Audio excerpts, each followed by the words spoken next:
Insurance fraud in the UK has hit epidemic levels. It's costing us over £1.3 billion every year. That's almost £3.6 million every day. Deliberate crashes, bogus personal injuries, even phantom pets. The fraudsters are risking more and more to make a quick killing, and every year it's adding over £50 to your insurance bill. But insurers are fighting back, exposing 14 fake claims every hour.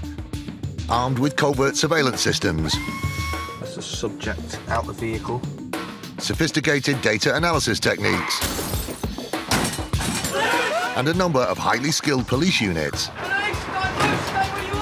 they're catching the criminals red-handed. Just don't lie to us. All those con men, scammers and cheats on the fiddle are now caught in the act and claimed and shamed.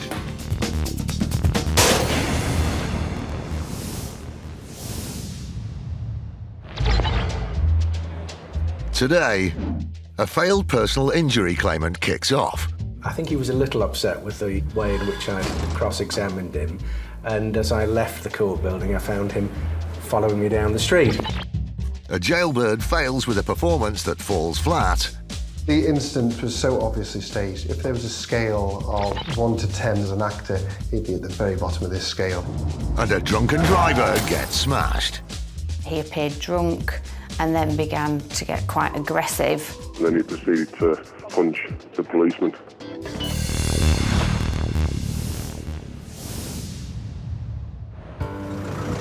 The UK is host to an estimated 5 million CCTV cameras, meaning the country has one of the highest rates of cameras per person in the world. And they're one of the most powerful weapons in the insurer's armoury when it comes to shooting down fraudulent claims. CCTV was to prove vital in the case of a motor insurance claim that was presented to insurers LV and investigated by Claire Lunn.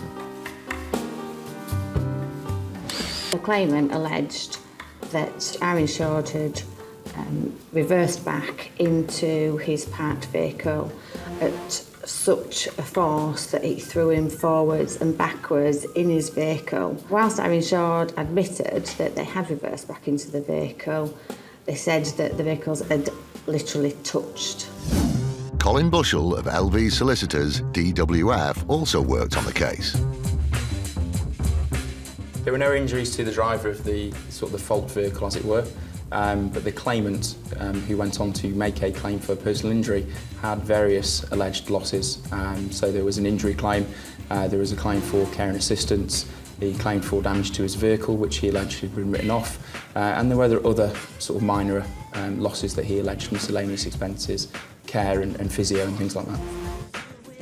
So at the outset, the driver is suggesting that he's thrown around inside the car and as a result he suffers what people would know as a whiplash type injury.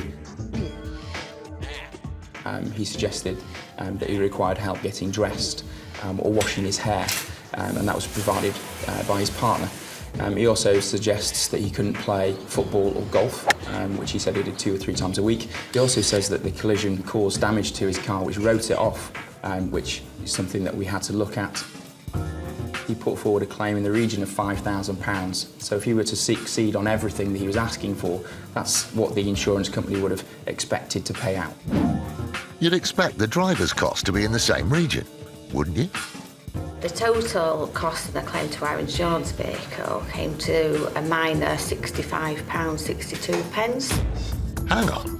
£5,000 on one side versus £65.62 on the other. That's a whacking great difference of £4,934.38. Something wasn't adding up, so the insurers went back to their driver to get her side of the story. She immediately said that this isn't right. He didn't tell me at the scene he was injured. He's certainly describing a collision which I can't describe myself. It was very low speed as far as she was concerned, and she didn't agree at all that this individual could have been injured. So yes, she was surprised and quite angry at the thought that a claim could have been made. Someone wasn't telling the truth. But one thing that never lies is the camera. CCTV allowed the insurers to find out what had really happened. So we were quite lucky in this instance because the lady actually worked in the building adjacent to where the accident happened, which happened to have CCTV cameras outside. So she made initial inquiries and advised us that footage was available, which formed part of our initial assessment of the claim. We were able to look at those images and assess what she was saying and what the claimant was saying, which was exceptionally helpful. You can see the woman getting into her car. Now brace yourselves as you're about to witness a really nasty crash. Nope, you haven't missed it. That was it. So the footage quite clearly shows that this is a very gentle impact. It's a kiss between the two vehicles, and I can see quite clearly here, you just about make out that the claimant's vehicle rocks. Nothing more, really. You certainly don't see him get thrown around, as he suggests, happened to him, and almost immediately he's out of the vehicle, walking around looking between the cars to say or examine what potential damage may have been caused as a result of this very small collision. It's almost as if he's rubbing off dirt from the front of the bumper, to be honest with you.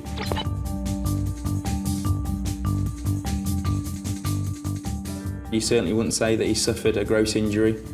He certainly doesn't look like he was thrown around and needed help to get out of the car, as he suggested. There's certainly nobody helping him get out of the car. So when I first saw this footage, I thought it was incredible what this gentleman was saying. I didn't believe at all that he could have suffered the injuries he'd alleged. The footage was then forwarded to the other party with the expectation that the claim would be dropped. But they couldn't have been more wrong. Well, the claimant, or the face of the claimant, his representatives, were very dismissive of the footage, which surprised us. We expected them to pretty much hold their hands up and say, OK, well, we think we've been rumbled, we'll walk away from this. The footage was treated in almost a blasé way, to be honest with you, and the claimant said, no, I'll basically see you at trial, let's go. Despite the overwhelming evidence against him, the claimant had the nerve to take the case all the way. The insurers appointed an experienced barrister, Mark Roberts, to represent them at court. Oh, my initial thoughts when I got the case were that it was an interesting case. Lots of difficulties in the evidence from the claimant's perspective, lots for me to have a go at, and the CCTV footage was a real bonus. Oh, in my opinion, it was undoubtedly grossly exaggerated. I'd probably go as far as to say that the claim for injury was entirely made up. It seemed to me wholly unreasonable to suggest that anybody could be injured in circumstances such as this. When the case reached trial, the claimant took to the stand, and then perhaps wished he hadn't. When I cross-examined, it was the best fun I'd had for some time. He was an aggressive witness, he was a difficult witness, he refused to answer questions, things had to be put to him in very different ways. He pretended to fail to understand questions that were very basic ones that were put to him, so it was a bit of fun. Despite the CCTV evidence stacked against him, the claimant had the cheek to keep to his story. He tells the court that he's thrown about by the impact, which he's not, but he's quite happily leaping out of the car and looking at the front of the car and showing no signs of injury whatsoever. There could be only one outcome. He lost, fairly and squarely, and the judge simply didn't accept anything that he'd said, and I think I would have been astounded had any judge accepted anything that he put forward as honest, frankly. One person who didn't agree was the claimant himself. He later attempted to confront the man who had exposed his lies. I think he was a little upset with the way in which I'd cross-examined him, and as I left the court building, I found him following me down the street. It had to be pointed out to him that following me down the street potentially wasn't a good idea from his perspective. Told him very politely to go away, if I can put it that way. The claimant made the first sensible decision of the case and backed down. Sadly, this is another example of a genuine minor accident being turned into a money-making opportunity. Ultimately, if we make payments on these types of claims, it affects you as a consumer, as an insurer, or an insured, I should say, and a driver, because it goes to your premiums, and you end up paying the bill for this.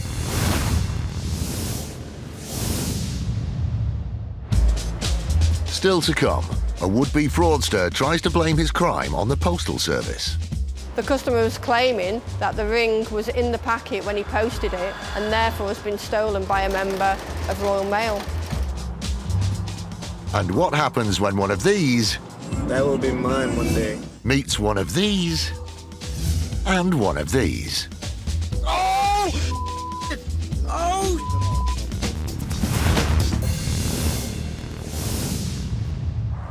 Fraudulent insurance claims are a constant pain for the industry. With a total of 119,000 fake cases in a recent 12-month period, the problem is in danger of becoming endemic. One man used to dealing with the sharp end of personal injury claims is health and safety manager Colin Wells. His workplace provides more challenges than most. The Category B Dovegate prison in Staffordshire, one step down from maximum security. The prison authorities are regularly hit with personal injury claims, and the case involving an inmate by the name of Mr. DeLissa was no different. The claim that was received from Mr. DeLissa's solicitor was that he was walking on the landing after emptying his bin.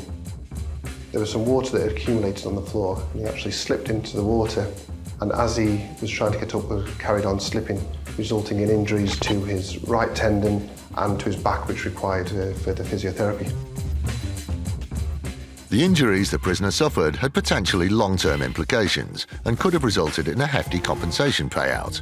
It's Colin's job to make sure the cons aren't attempting a con. Part of my role as health and safety manager is to robustly look into each accident and incident. Part of that information that I will gather together is the CCTV footage. I'll get the accident report, any of the reports that go with it, any interviews that we'll have to do off staff, and then this will be the package that I'll put together and wait for any further claim that from a solicitor's going to come in. As a matter of course, Colin also checked footage from the prison's understandably extensive network of CCTV cameras, and it soon became clear that there was something fishy about this watery accident. The CCTV footage shows that Mr. DeLissa, walking along the landing after emptying his bin, he notices the water actually on the floor. He points to the water on the floor, and then he gesticulates to a fellow prisoner across the landing with his eyes, saying, "Look at me," and then points to the floor again. Mr. DeLissa then carries on to complete his fall actually onto the floor. The incident was so obviously staged. If there was a scale of 1 to 10 of how the accident took place as an actor, he'd be at the very bottom of this scale. It's that obvious. So no Oscar on its way then.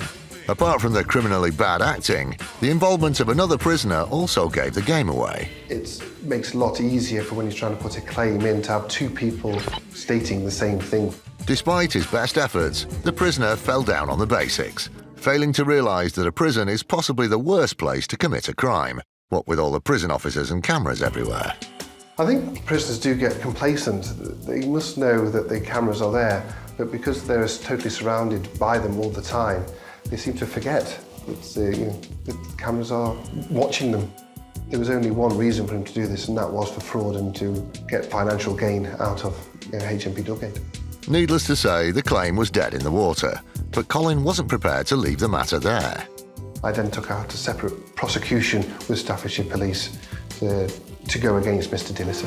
Now, the reason I pursued this prosecution against Mr. DeLissa was not only because we received a letter of claim from him for his own financial reward, but because it was so obvious by the CCTV footage that he'd actually slipped on purpose. Since the evidence was all caught on camera, it was a foregone conclusion. The outcome of this particular claim was Mr. DeLissa received an additional 8 weeks, 56 days actually onto his sentence, which he completed. Although his original sentence and the reason why he was in prison to start with was quashed, the prison authorities took a tough stance when it came to his attempted fraud. It's a message that we do want to take out, that we don't take this lightly. Quite the contrary. The claimant felt the heavy hand of the law again.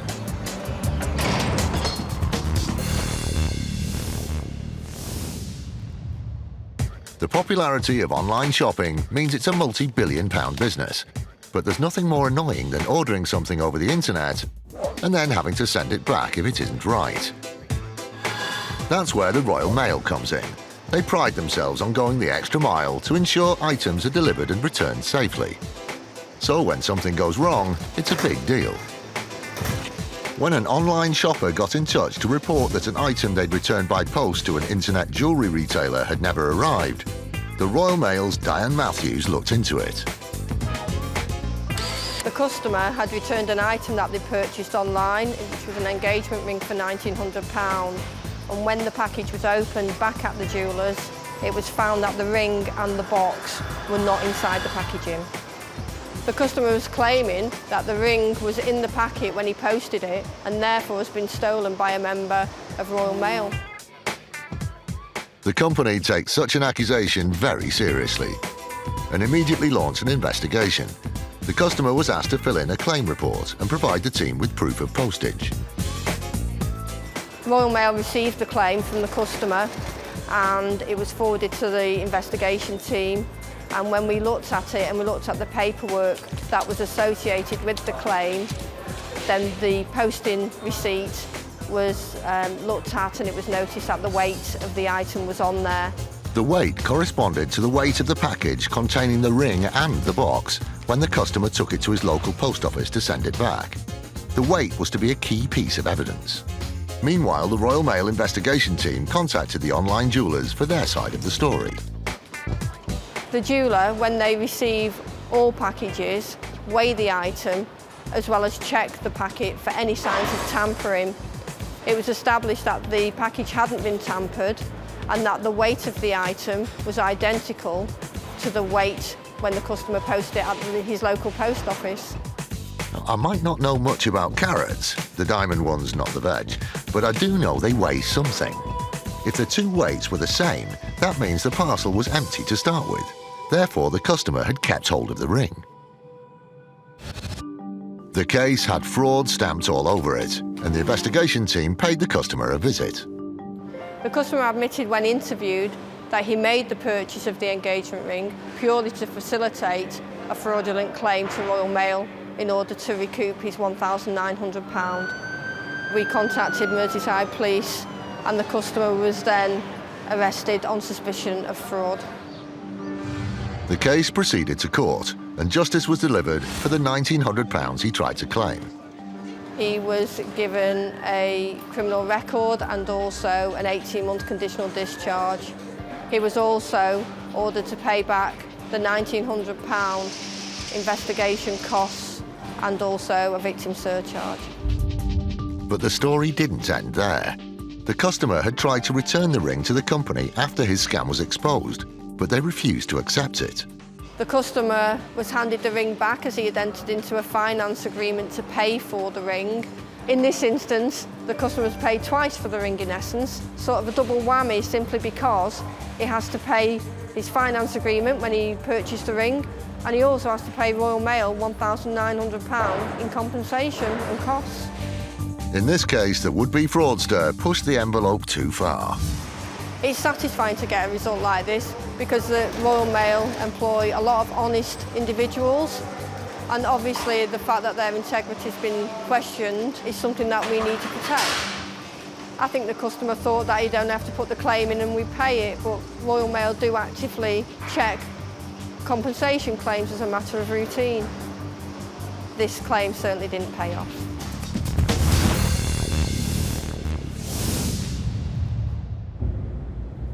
Insurers are taking the fight to the fraudsters using every tool at their disposal.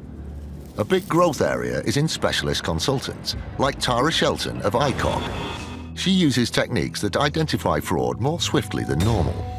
She's every scammer's worst nightmare, a former police officer with a degree in psychology.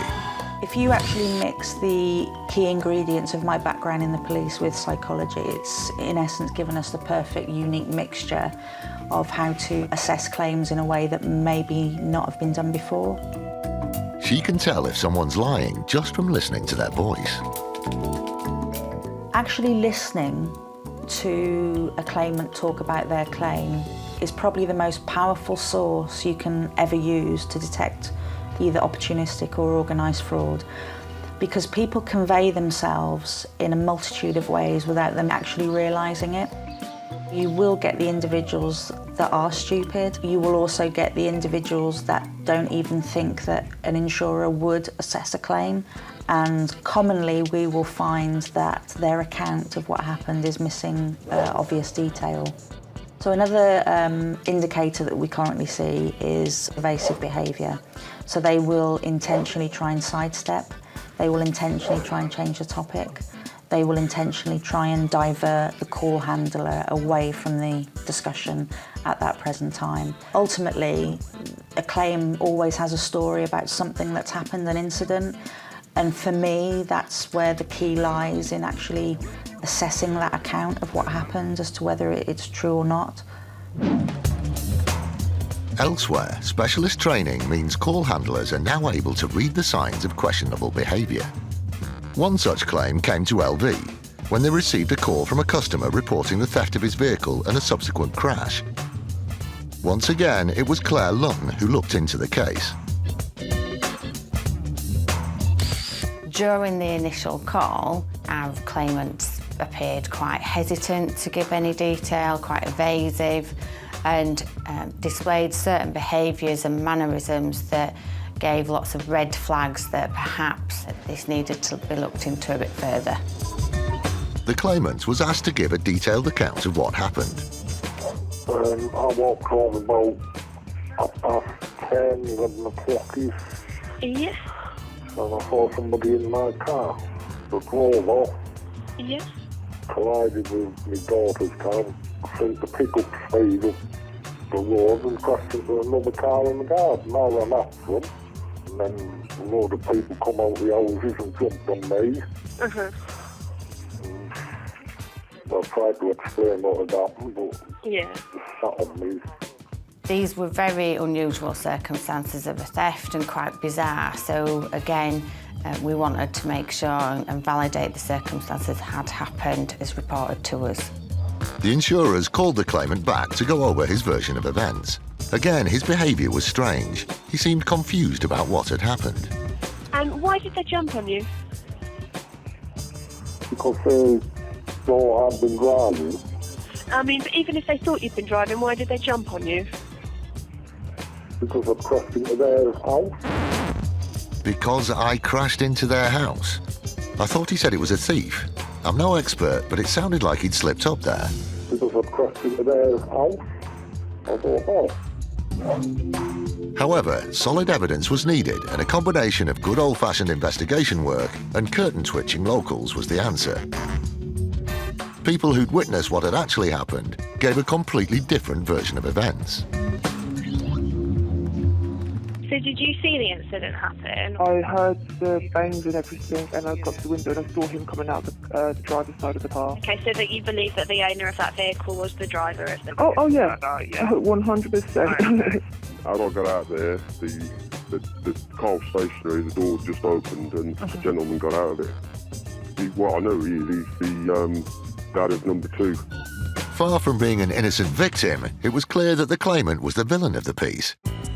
Furthermore, he was attempting to get a payout for damage that he'd caused. They saw our claimant get out of the vehicle, he appeared drunk and then began to get quite aggressive. He was obviously intoxicated, a few aggressive gestures, said he was going to punch out to the paramedics, so she quite rightly stepped back. Yeah. Police turned up just as this guy tried to punch out to one of the neighbours. The policeman took over, tried to calm him, and then he proceeded to punch the policeman. And that's when they sort of put his arms behind his back and restrained him. The claimant was actually taken to hospital because he'd suffered from head injuries from being involved in the incident. Maybe the knock to the head explains why he thought he was in with a chance of a payout. We now knew that the claimant hadn't been truthful and we declined his claim. It's quite remarkable that our claimant thought that he would get away with this. There were several witnesses of the incident, but I think he was hoping that the insurance company wouldn't do for thorough investigations. He was dead wrong. The insurer's evidence was passed to the police, who had already launched their own investigation. His attempt to claim for damage to his car had hit the buffers. Our claimant was eventually charged with driving whilst impaired and was given a 22-month driving ban and a suspended sentence. The claimant not only put himself at risk, but others at serious risk of harm, and then made up a story to try and cover his tracks. Just like the drunk claimant himself, his story didn't stand up, and he was left high and dry with no payout and a criminal record.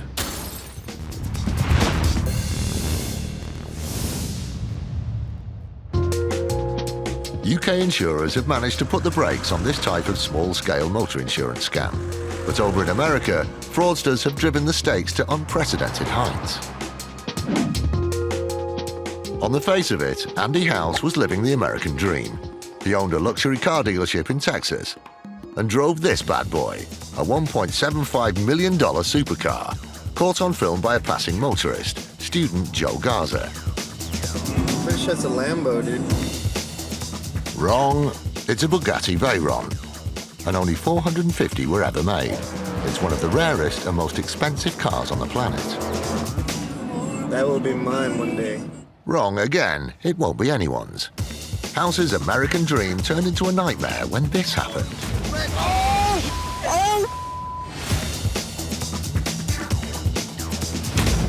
Whilst driving along La Marque Lagoon, he had a titanic accident, swerving off the road at high speed and into the water. Luckily, he made it out alive, none the worse for wear. The dramatic clip was filmed purely by chance and has been viewed and shared around the world millions of times. While Andy received nothing worse than a soaking, any hopes of repairing his Bugatti Veyron were sunk. The soggy supercar was totally beyond repair. Soon after the accident, specialist contractors were called in to recover the vehicle. The loss of such a high-profile car made international headlines, and the world's petrol heads demanded an explanation. House claimed that as he was driving, his mobile phone had gone off, and he'd been distracted by a passing pelican, which had made him swerve into the lagoon.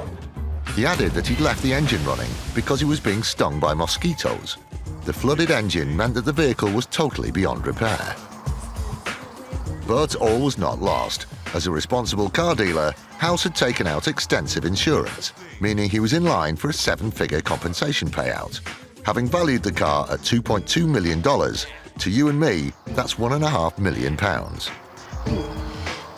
And everything would have gone swimmingly if it hadn't been for the social media clip.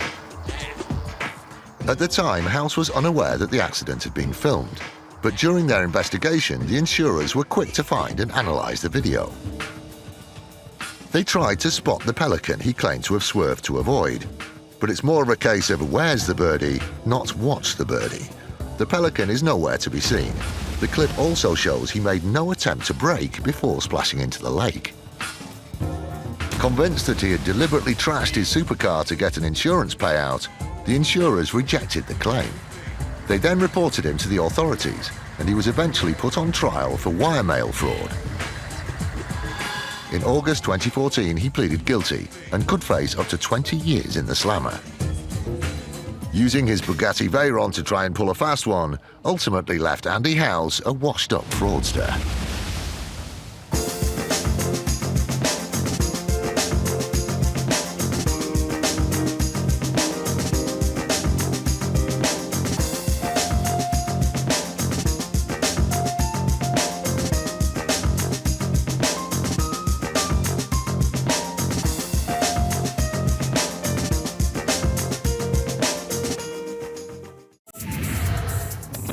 Insurance fraud in the UK has hit epidemic levels. It's costing us over £1.3 billion every year. That's almost £3.6 million every day. Deliberate crashes, bogus personal injuries, even phantom pets. The fraudsters are risking more and more to make a quick killing, and every year it's adding over £50 to your insurance bill. But insurers are fighting back, exposing 14 fake claims every hour. Armed with covert surveillance systems, There's a subject out the vehicle. sophisticated data analysis techniques, and a number of highly skilled police units, they're catching the criminals red-handed. Just don't lie to us. All those con men, scammers and cheats on the fiddle are now caught in the act and claimed and shamed.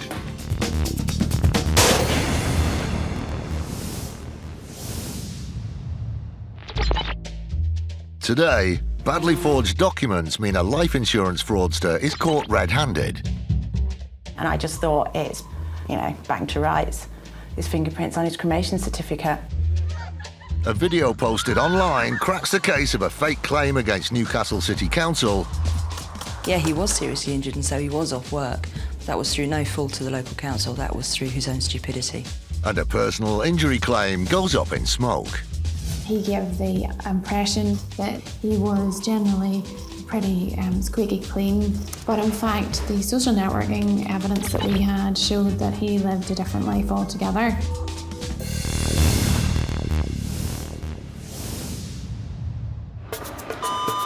Please contact the information desk. For most people, the worst thing that might happen on a family holiday is missing luggage, sunburn, or overindulging on the all-you-can-eat buffet. But for the Sanchez family from Surrey, the unthinkable happened. On a family break to Hugo Sanchez's home country of Ecuador, he suffered a fatal heart attack. His devastated wife flew back to the UK to make arrangements.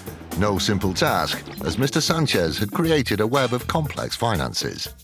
These were untangled by DC Jackie Bartlett from Thames Valley Police. He'd taken out a number of life insurance policies prior to his death. From his employer, HMV, he was entitled, or his family were entitled, to death benefit of £112,000. He'd taken out a policy for £500,000 with Legal & General. With Liverpool Victoria, he'd taken out a policy for £117,000. And there were numerous other small loans that had been taken out before his death. The grand total of the money was £847,000. Mrs. Sanchez stood to benefit from an astronomical amount of money, and the claim was finally scrutinised. The insurers who looked into the claim were suspicious from the outset because of the large amount of life insurance or assurance that was taken out prior to his death in 2004. So that was a red flag warning to them that this could be suspicious. With hindsight, Hugo Sanchez's behaviour at work before he left rang alarm bells. HMV understood that he was going on holiday to Ecuador to see his family, and it was only retrospectively when they got the report that he died that they realised his desk had been cleared and all his family photos had been taken, and they thought, that's a bit strange. Was this a grave mistake, or was it a sign that all was not as it appeared? Soon afterwards, another wrong note was struck. One of Mr. Sanchez's friends had been left with a discount card, and he decided to use it to buy some Elvis CDs, and he was stopped by security who were questioning why he was using a dead man's discount card, and he said, well, he's not dead, he left it with me, I have his permission. And he went on to phone Mr. Sanchez, and the call connected, but then Mr. Sanchez put the phone down. It was now a case of suspicious minds. Serious doubts were creeping in about whether Hugo Sanchez had actually died, and the insurers appointed an investigator. The findings of the report were that they believed him to be alive, and this was confirmed by Mr. Sanchez's wife's family, who lived in the UK, because they were not part of the plot. They had not been told that he was dead. They said, no, he's alive. They've immigrated to Costa Rica. It was now clear that he hadn't passed on. He was just trying to pass the buck. Mr. Sanchez's supposed death was kept secret from his friends and family. Only his employers and insurers had been informed, and they weren't happy. HMV had written to the family in Costa Rica asking for the money back and had never got a response. So they, after making inquiries with the Ecuadorian consulate and obtaining some information, they reported it to Thames Valley Police. From there, the case landed on Jackie's desk. Her first move was to establish the true sequence of events and locations. Hugo Sanchez had attempted to cover his tracks by moving from country to country. He died apparently in Ecuador, but the family had emigrated to Costa Rica. But then from Costa Rica, they'd gone to Australia. He was down under rather than 6 feet under. Jackie also focused on the documentation that had been provided to support the claim. The cremation certificate that we got from Mrs. Sanchez's solicitors was put in for forensic testing and revealed Mr. Sanchez's fingerprint. I presume the system in Ecuador was the same as ours, that the cremation certificate is issued after the cremation, so it would be impossible for him to have any rational explanation for a fingerprint on it, and I just thought it's, bang to rights. His fingerprint's on his cremation certificate. Despite the schoolboy error, this was much more than an opportunistic fraud. Jackie discovered that Hugo Sanchez had more than one identity. He had also used his brother Alfredo's name. Mr. and Mrs. Sanchez had got married in Ecuador, and he used his brother's name to marry his wife. And then when he came to the UK, he came here as Alfredo Sanchez and got a British passport in that name. But then a couple of years later, he changed his name by default and got a passport in the name Hugo Jose Sanchez, and then married his wife again, her using her maiden name, in the UK. The dual identity was very useful because he died as Alfredo Sanchez, and that passport was provided by his wife to the insurance companies, and then he went off to live in Australia using the name Hugo Sanchez. By this stage, Jackie had collected enough evidence to move in on the undead fraudster. Her chance came when there was a family wedding in the UK, and Mrs. Sanchez made the journey over to attend. I don't know why she did that. Maybe they thought, well, nothing's happened. I'll come back, it's been a couple of years, it'll all be fine. But it wasn't fine because she was detained at Heathrow Airport. And then she was transported back to Thames Valley Police, where myself and my sergeant interviewed her. If I hadn't already planned the interview and had it all ready, I'd have been, ooh, because there was so much information to put to her. But Jackie had done her homework, and it paid off.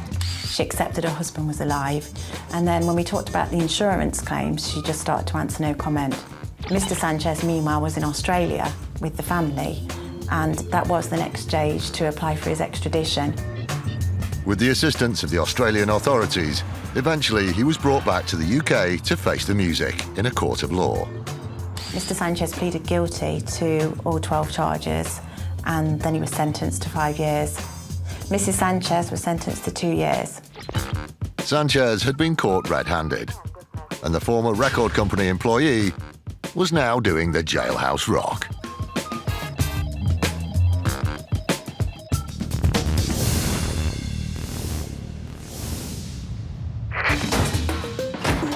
In January 2012, the police joined the fight against insurance fraud by forming an elite squad known as IFED, the Insurance Fraud Enforcement Department. IFED deal with a wide variety of insurance fraud offences, from serious crash for cash to household fraudulent claims. We are responsible for bringing insurance fraudsters to justice. They've made over 660 arrests and have saved millions of pounds in fraudulent insurance claims. Money which ultimately goes back in our pockets. From now on, fraudsters need to watch their backs. Insurance fraud isn't a victimless crime. If you are committing insurance fraud in England and Wales, we'll find you. Police, don't move, stay where you are! And it's not just the insurance industry that's working in partnership with IFED. Councils around the UK are also joining forces with the elite police department to crack down on fraud. Councillor Veronica Dunn is from Newcastle City Council. We take out an insurance policy to cover us against claims for things like personal injury or public liability claims. In 2012, floods swept through the north of England, seriously affecting Newcastle and the surrounding areas. Council employees worked hard to deal with the floodwaters and make the city safe.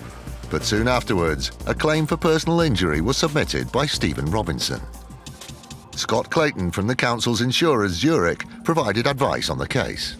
Stephen Robinson was walking along the street and claimed that he had stepped in a flooded manhole cover and injured his ankle. It was quite a severe injury that he was claiming for. On the surface, his tale of watery woe seemed genuine.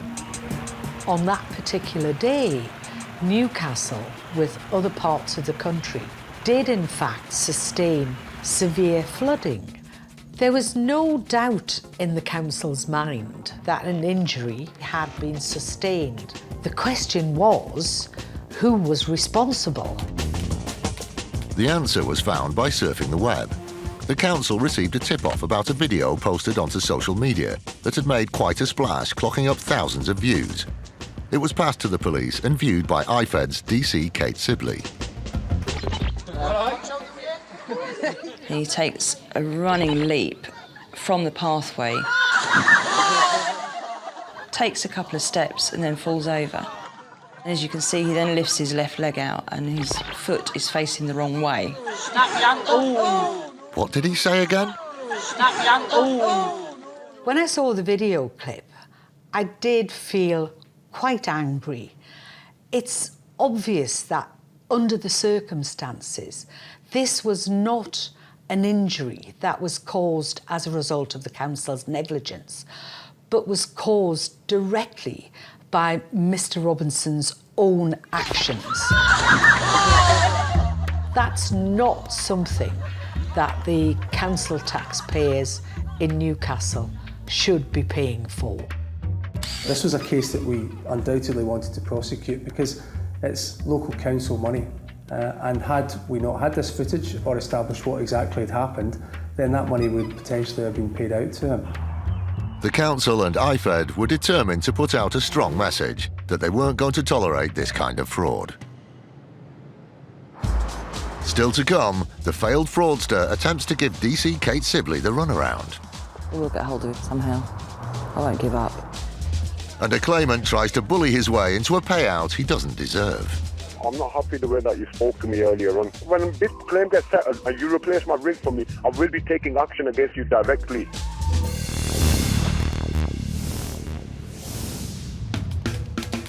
These days, social media is everywhere.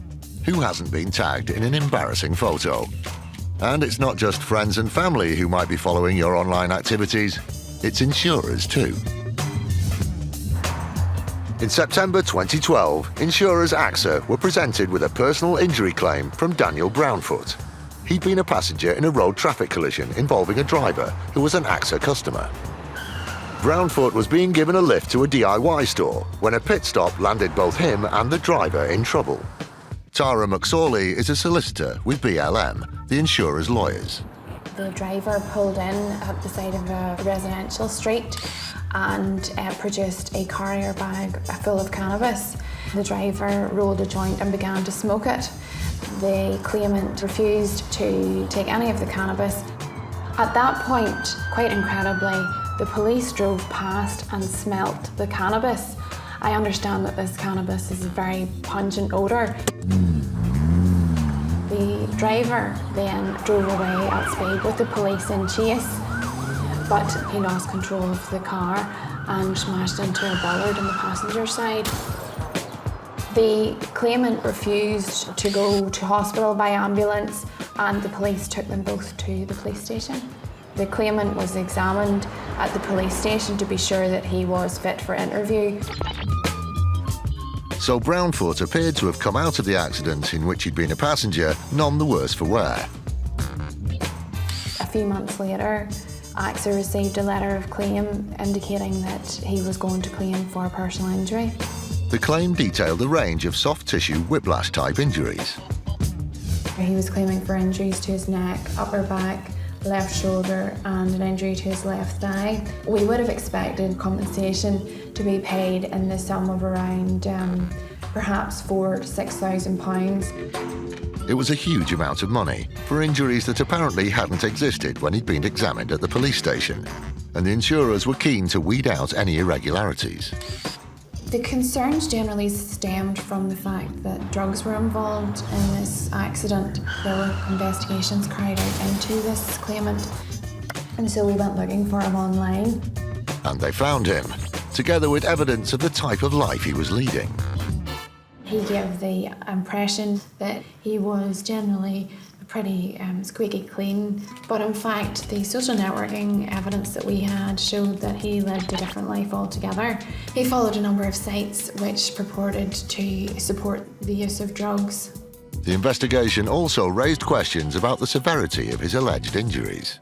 So this accident happened at the start of September, and a number of days after this, the plaintiff had posted a photograph where he was shown to have both legs suspended either side of a very large tree branch.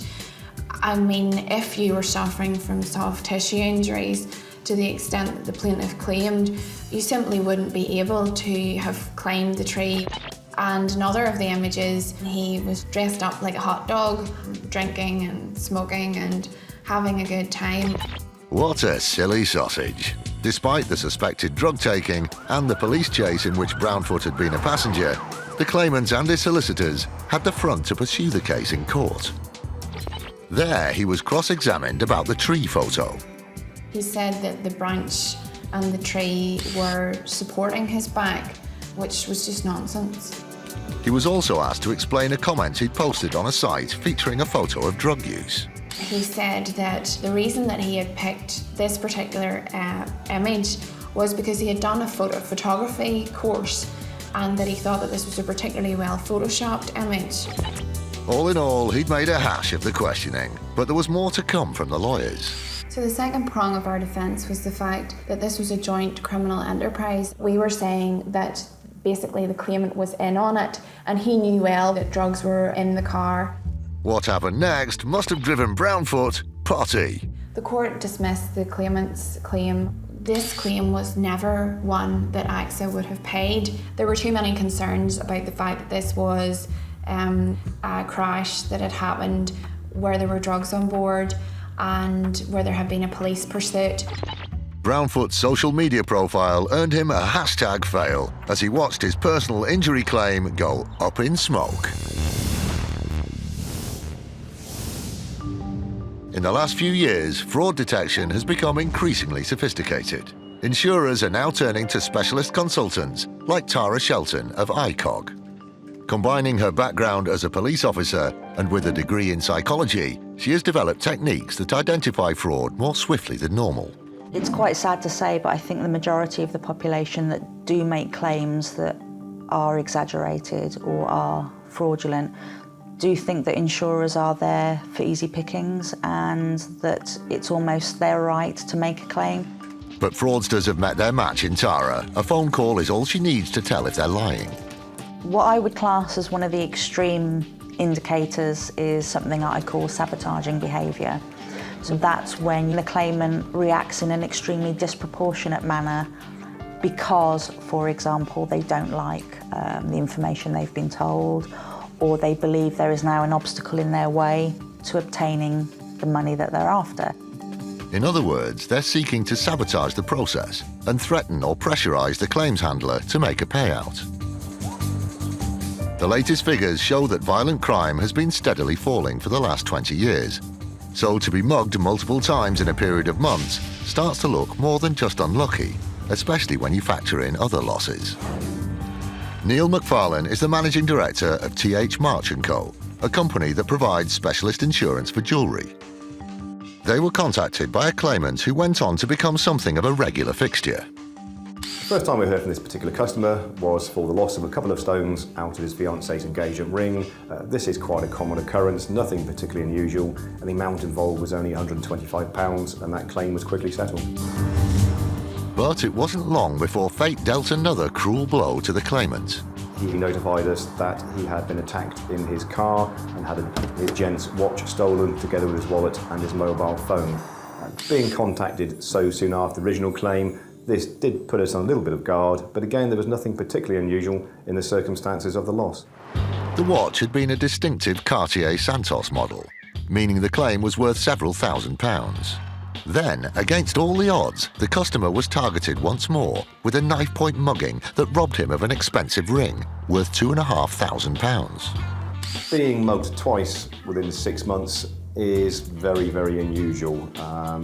I know many people have never been mugged in their entire lives. To be mugged twice in 6 months does mean he's either very unlucky or he's considering a fraudulent claim. With that in mind, it was decided that a loss adjuster needed to be brought in to look at the claim. The news was greeted less than warmly.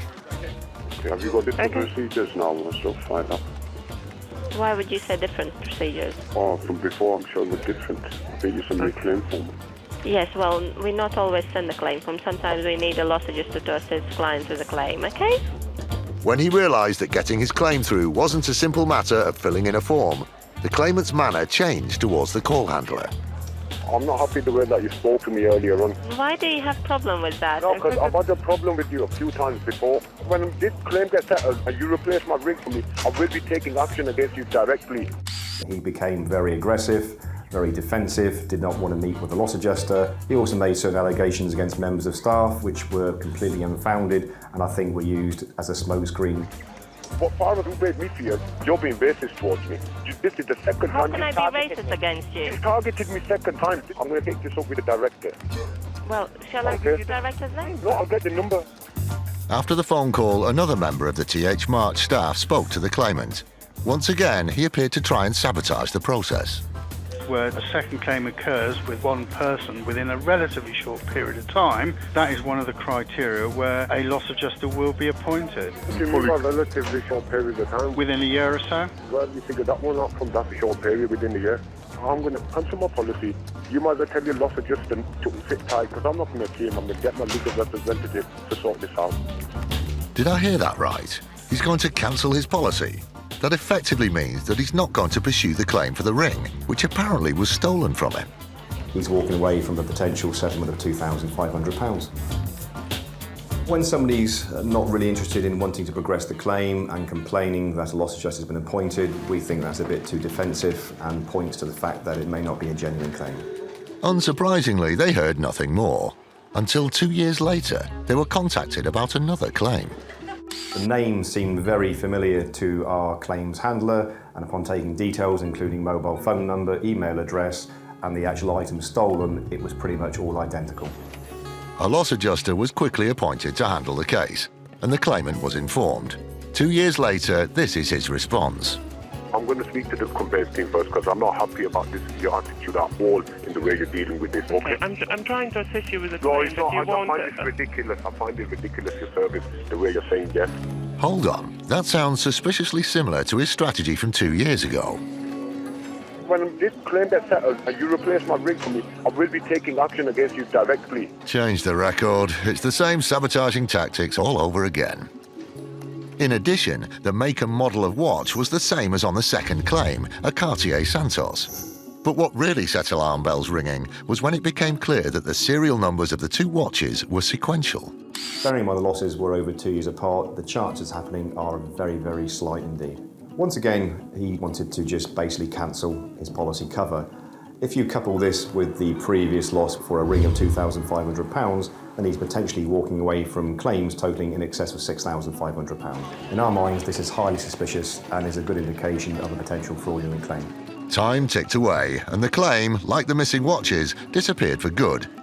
And they never heard anything more from the man.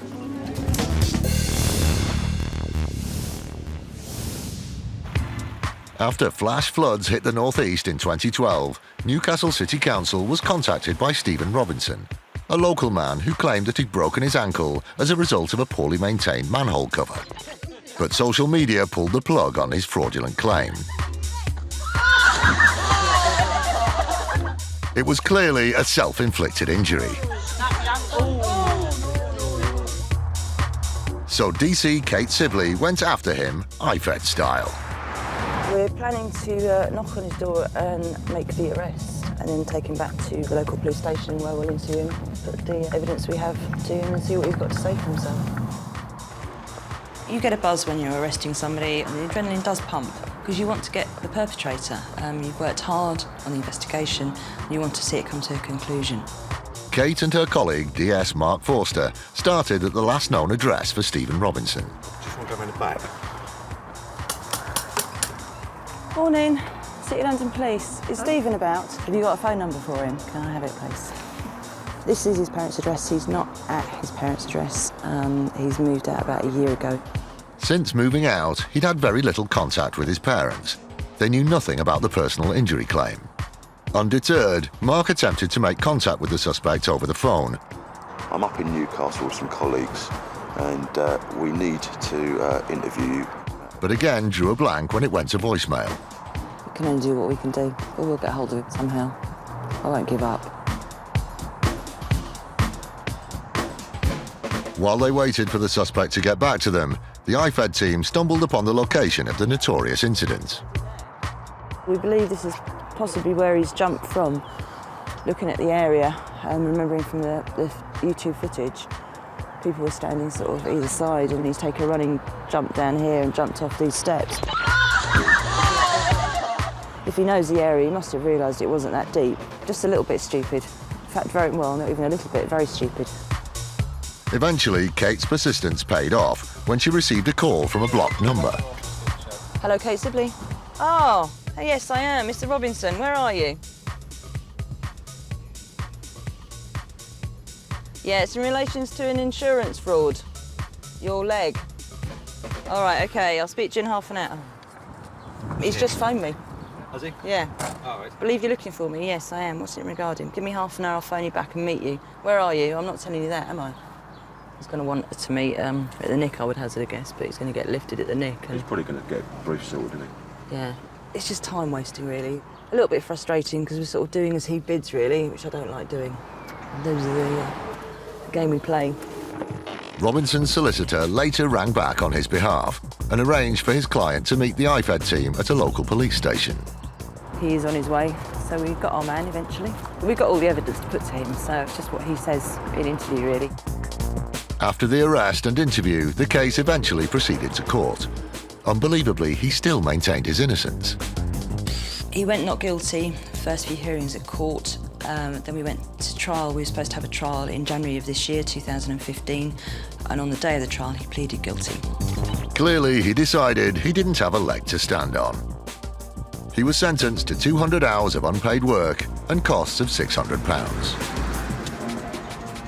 I think he was stupid. I think he thought he was going to make some easy money. Yeah, he was seriously injured, and so he was off work. That was through no fault of the local council. That was through his own stupidity.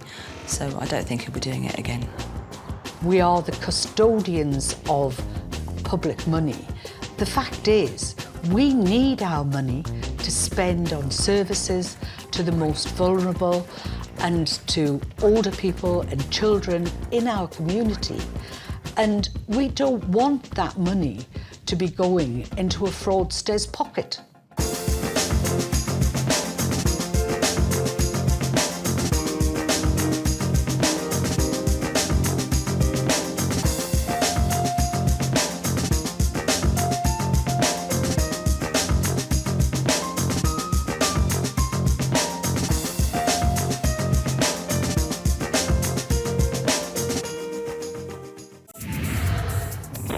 Insurance fraud in the UK has hit epidemic levels. It's costing us over £1.3 billion every year. That's almost £3.6 million every day. Deliberate crashes, bogus personal injuries, even phantom pets. The fraudsters are risking more and more to make a quick killing, and every year it's adding over £50 to your insurance bill. But insurers are fighting back, exposing 14 fake claims every hour. Armed with covert surveillance systems, That's the subject out the vehicle. sophisticated data analysis techniques, and a number of highly skilled police units, they're catching the criminals red-handed. Just don't lie to us. All those con men, scammers and cheats on the fiddle are now caught in the act and claimed and shamed.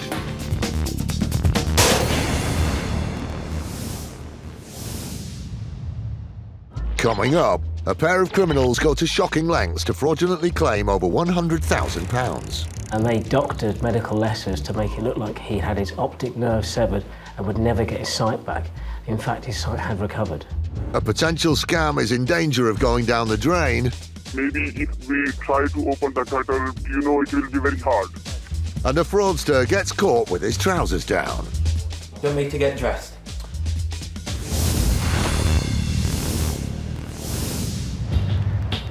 It's unfortunate, but we can all fall sick or victim to an accident. Ill health or bad luck when it's least expected can put a strain on your finances. Although it's very unfortunate for the same family to be affected twice.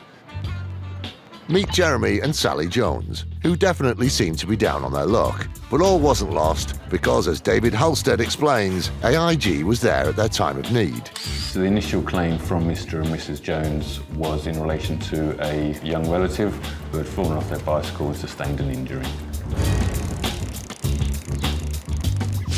This claim of £70,000 was paid out. With a lump sum in their back pocket, lo and behold, 2 years later, there was another accident. The husband had been working on a car that had broken down, and she was bringing him out a cup of tea. And as she bent down to place that cup of tea on the floor, her head was adjacent to the exhaust pipe of the car, which then backfired right in the rear. She stated she had suffered a permanent loss of hearing within that one ear. Mrs. Jones would have been entitled to a payout of around £35,000. Were the Joneses having a genuine run of bad luck? Or was there more to the second claim than meets the eye? We deal with thousands of claims on an annual basis. These particular circumstances seem to be stretching credibility just a little bit too far.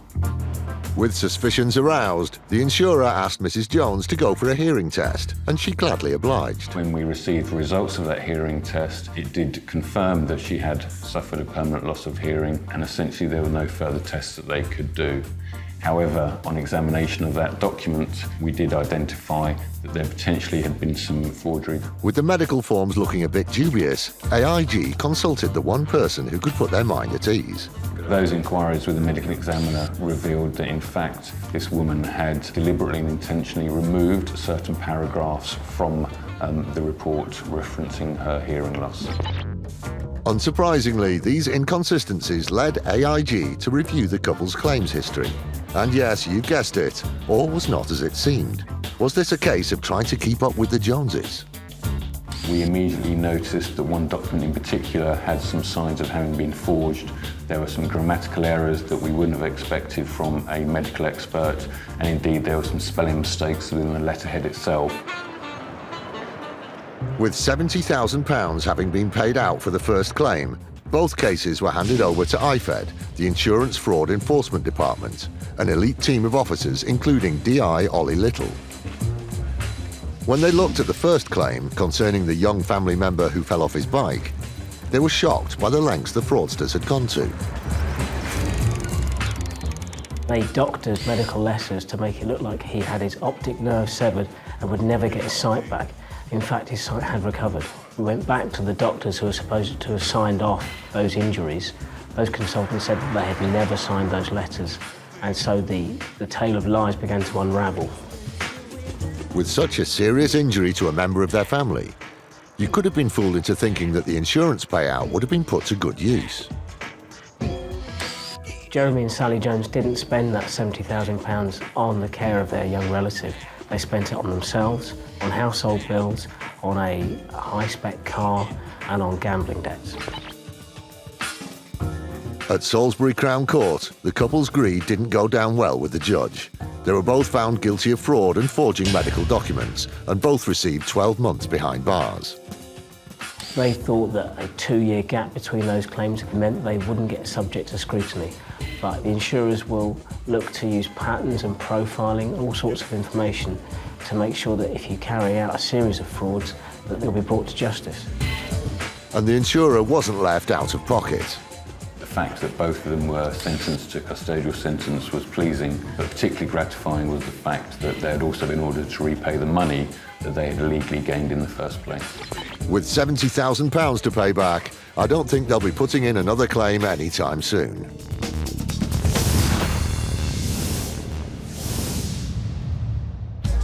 Still to come, a claimant's hope of making a clean sweep is brought down in flames. One policyholder had actually set up 3 of the 4 insurance policies that were taken out in the months leading up to the fire. And one prisoner finds it hard keeping his nose clean. The injuries did not look consistent with those of a fall from a top bunk.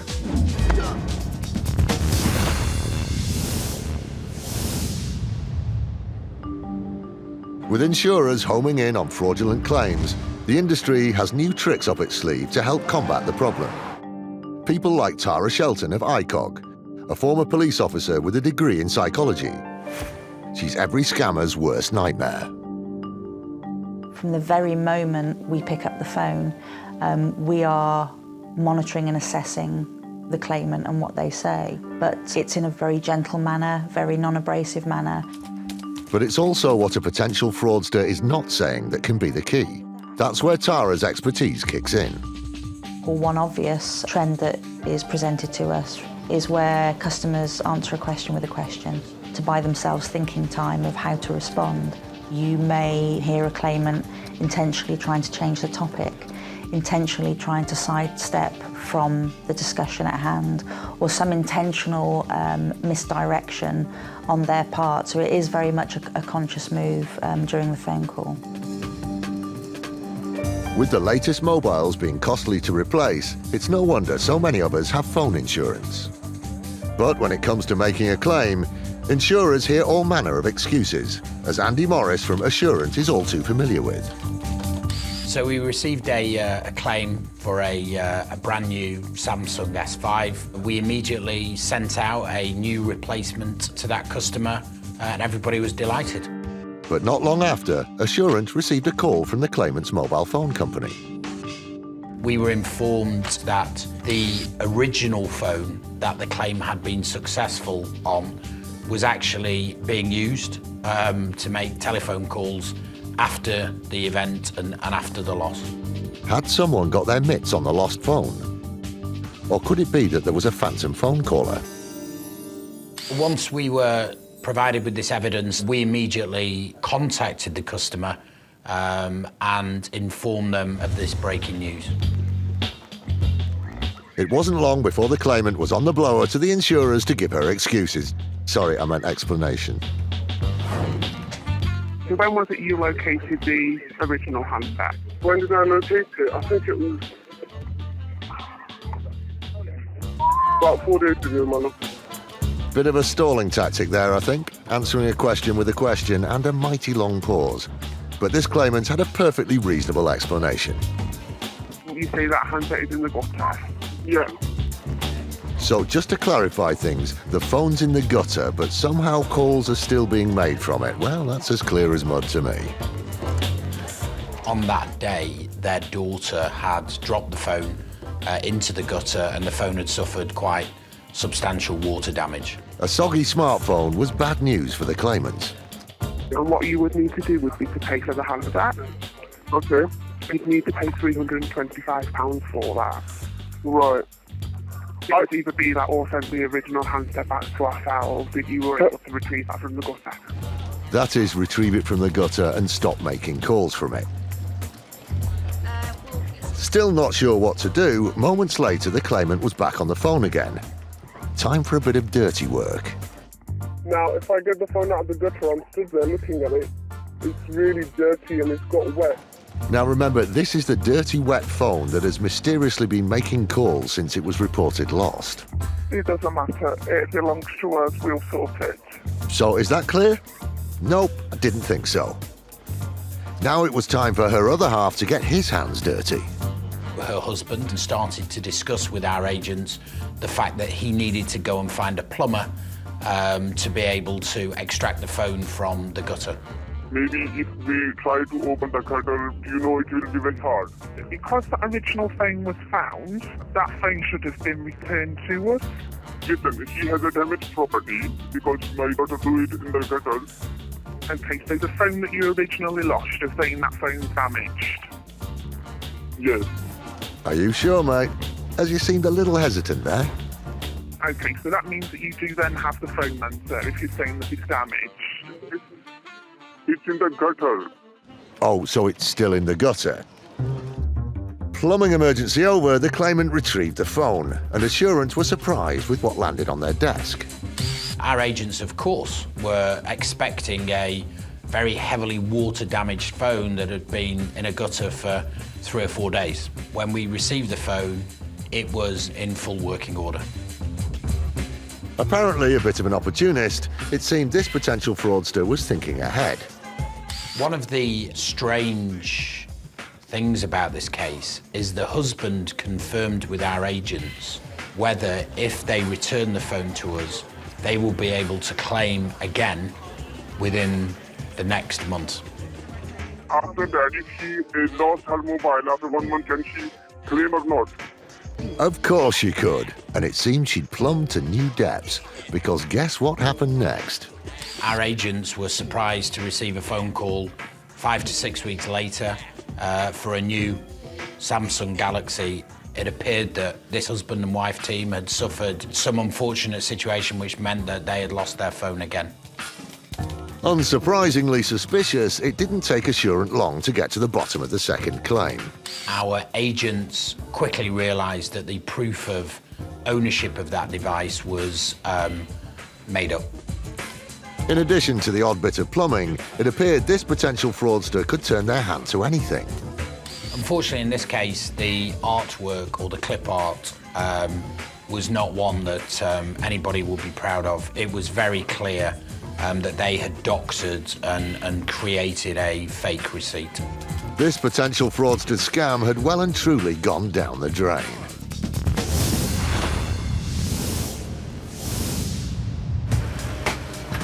Many businesses rely on big, hefty machinery to help things run smoothly.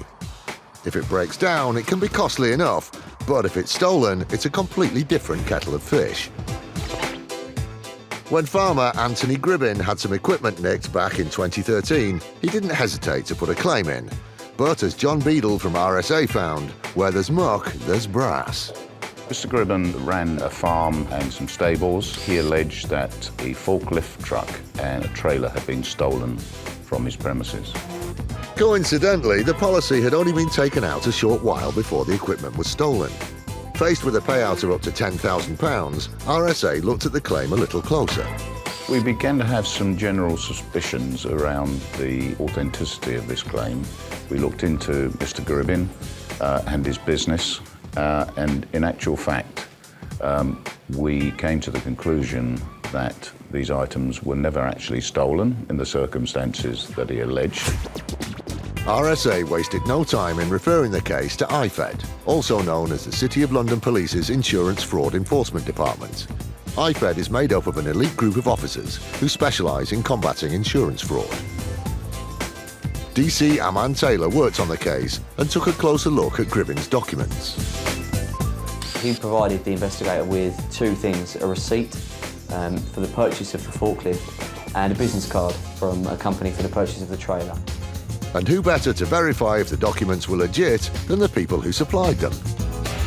They saw the documentation, examined it, and straight away within seconds could say, that's not our documentation, that's not our receipt, and highlighted on there a number of errors, basic errors, which highlighted the fact that it could never be their document, such as their postal code was wrong, the phone number was wrong. Suspicious that the documents were shoddy fakes, IFED decided to give Gribbin one of their unique home visits. We're hoping to find any computer equipment that's capable of producing the suspected fraudulent invoices, or any genuine documentation which we can use as evidence later once we get to the interview stage. This was my first live job on IFED, so it was a bit daunting for me as a new officer in the unit. Aman's first raid wasn't going to be a simple door knock, because Gribbin's farm covered several acres. The property itself we believe to be large enough, a big enough property that it's going to take a few of us to secure the property. That's why we've got uniform attending to assist us with securing the property and securing a person once we arrive there. As soon as they pull up, the search is on. Having got onto the estate, it's so large that Aman and the team do a quick recce to locate the main building. We turned up, it was very early in the morning, almost pitch black, and my first thing was to try and find the front door. He's coming down apparently. With the fraudster's front door quickly within reach, Aman and the team make their way to confront the suspect. Hello, you Mr. Gribbin? Yep. Brilliant, morning. My name's Aaron Taylor from the City of London Police. We have a warrant to search the premises.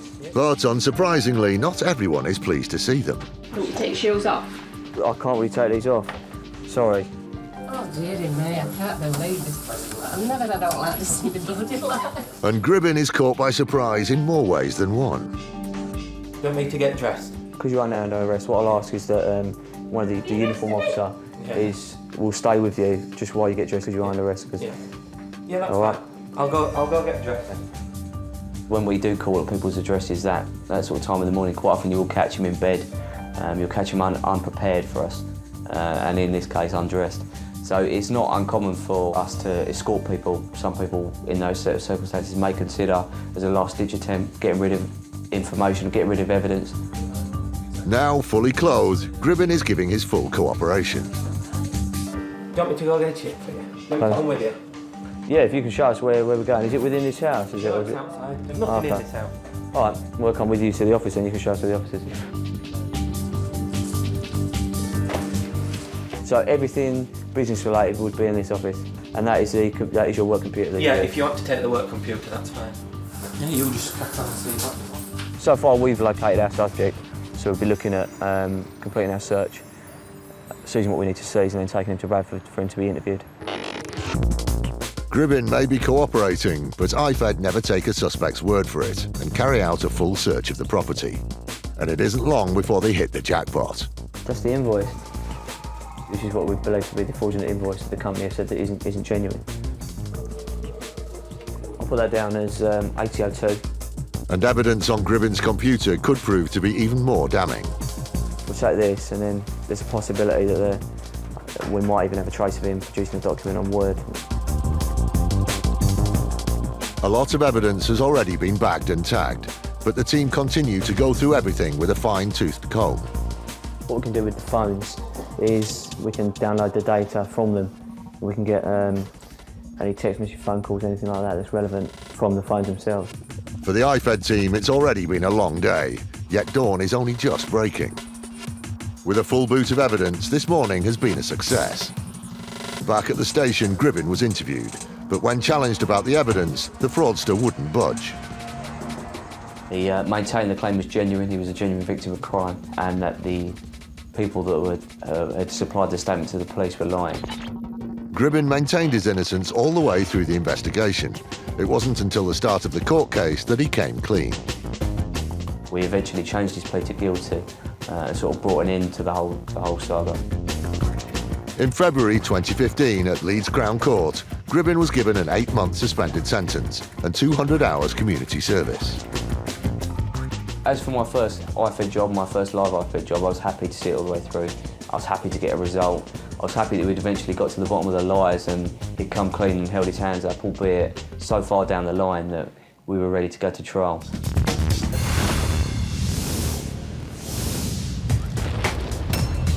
When a fire takes hold of your home, it can be devastating and traumatic, not just for you, but for your neighbours as well, as the flames spread and invade the surrounding properties.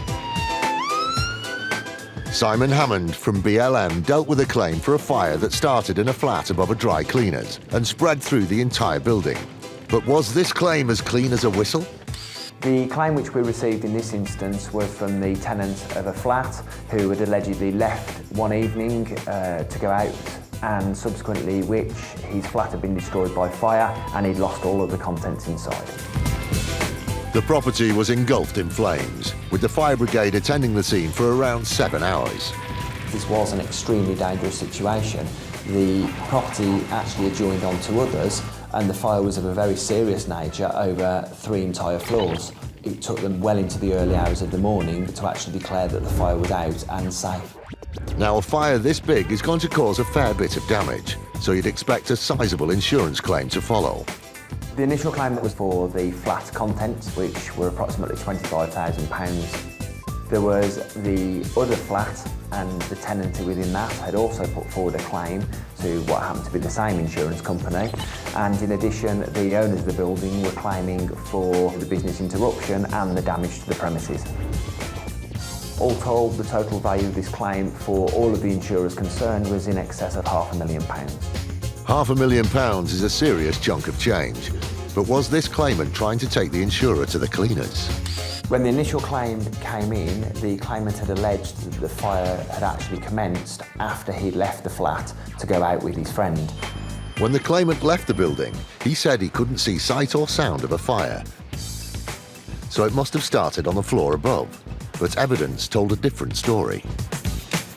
This seemed inconsistent with the forensic reports, which seemed to suggest that the fire had actually started at the level where he had walked out of, so he may have actually been aware of the fire at the time of leaving the flat.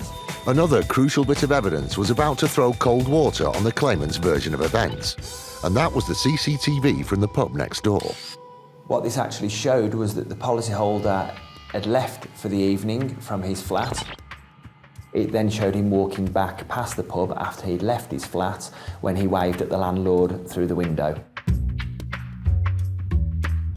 And only a matter of minutes thereafter, a passerby came in alerting all of the customers in the pub to the fire, which he'd noticed coming through the roof of the property next door. So our potential fraudster claimed he didn't see a dicky bird. Yet a few minutes later, someone's running into the pub saying that the building next door is engulfed in flames. This proved that Ultimately, if the fire had started on the first floor where he left his flat, then ultimately he would have been aware of it at the time of leaving. This wasn't the only smoking gun. The claimant had said he barely knew the other tenant and the shop owner, but their phone records showed otherwise. The volume of texting between the individuals may not seem completely unusual, but taken in the context that they had only a very passing relationship and met a couple of months beforehand, seemed to indicate that all was not what it was being told. Then the insurer's investigation added even more fuel to the fire. We established that the one policyholder had actually set up 3 of the 4 insurance policies that were taken out in the months leading up to the fire. That was for his own contents, for the business downstairs, and for the freeholder. So the policyholder had actually set up insurance policies for the other 2. That was very helpful of him. The claimant didn't want to come clean. Even when faced with all this evidence, he took the insurer to court. But his actions didn't pull any weight with the judge. He found that the policyholder's actual shock, or alleged shock, of discovering the fire, when told, was as a direct result of him, in the judge's words, being able to pull the wool over others' eyes. And the judge found he'd given inaccurate and unclear evidence throughout the life of the claim and also at trial. The judge dismissed the case, but this potential fraudster was all fired up and appealed. Rejected again, it left the claimant well and truly out of pocket. The insurers in this instance did believe that there was some form of deliberate act in relation to setting this fire. They pleaded to that effect, and although it was never actually found, that was their initial concerns. The policyholder therefore walked away with nothing and is now facing a bill of approximately £80,000 for taking the matter through to court. A bill like that would certainly burn a hole in his pocket.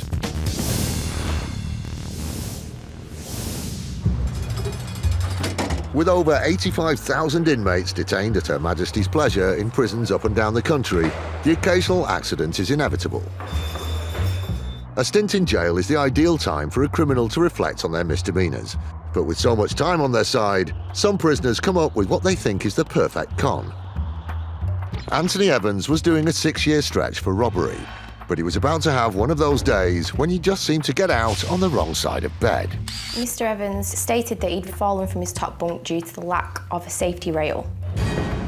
Ouch! Now, the top bunk is about 4 feet off the ground, so a fall from that kind of height onto a hard prison floor could do a bit of damage.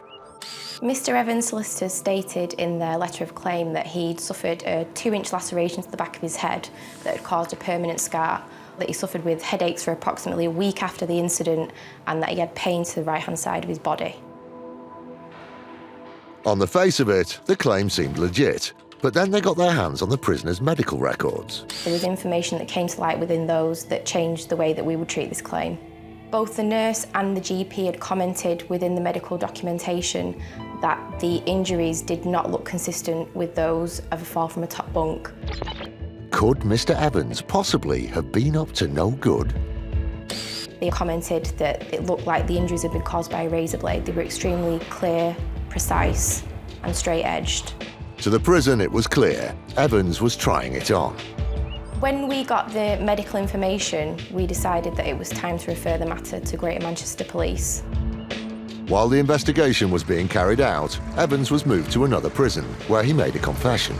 While at his new prison, he had a conversation with a prison officer during which he admitted that he'd asked his cellmate to cut the back of his head in order that he could put in this fraudulent claim. Now, I've heard of close shaves, but that takes the biscuit. At the point that Mr. Evans had actually admitted to the officer, he didn't have any idea that he was being investigated by Greater Manchester Police. I just think that perhaps he wanted to clear his conscience. HMP Manchester took it one step further, as they decided to clip this jailbird's wings. The CPS decided to prosecute Mr. Evans. It then went to Magistrates Court where he pled guilty. The magistrates then referred it to Crown Court as the matter was too serious for them to deal with for sentencing. By chancing his arm to get a potential payout, Evans got another 6 months inside for fraud. It just goes to show that crime doesn't pay.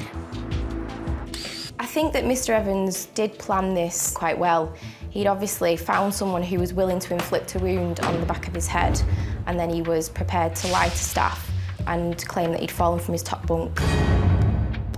Evans learnt the hard way that when it comes to fraudulent claims, HMP Manchester takes no prisoners. If we do catch you, we will prosecute you, and you will end up serving longer time than you ultimately did before.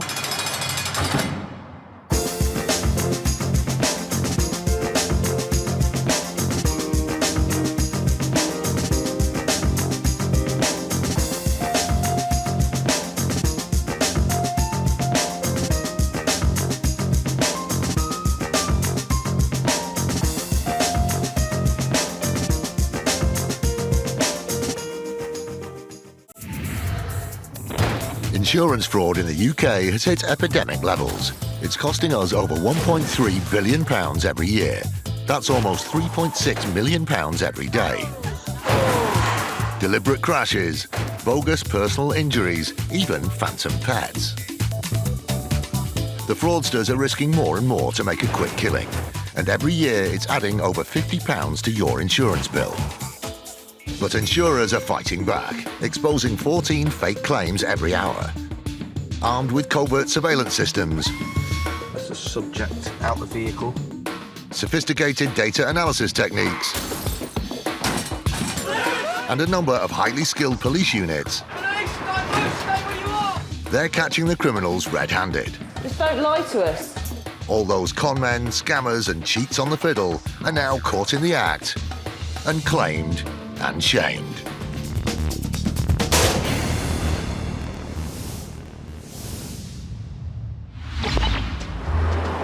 Coming up, a Brickie's personal injury claim is demolished by the courts. We've got filming of him carrying out heavy manual labour with a vibrating plate that's used to actually lay paving stones. It's 10 out of 10 for one passenger's attempt to defraud a bus company. One thing I would have loved to have seen in this footage is the other passengers holding up cards with marks on. I think that would have just made the piece absolutely brilliant. And the unbelievable lengths some people will go to in order to cash in on a personal injury claim.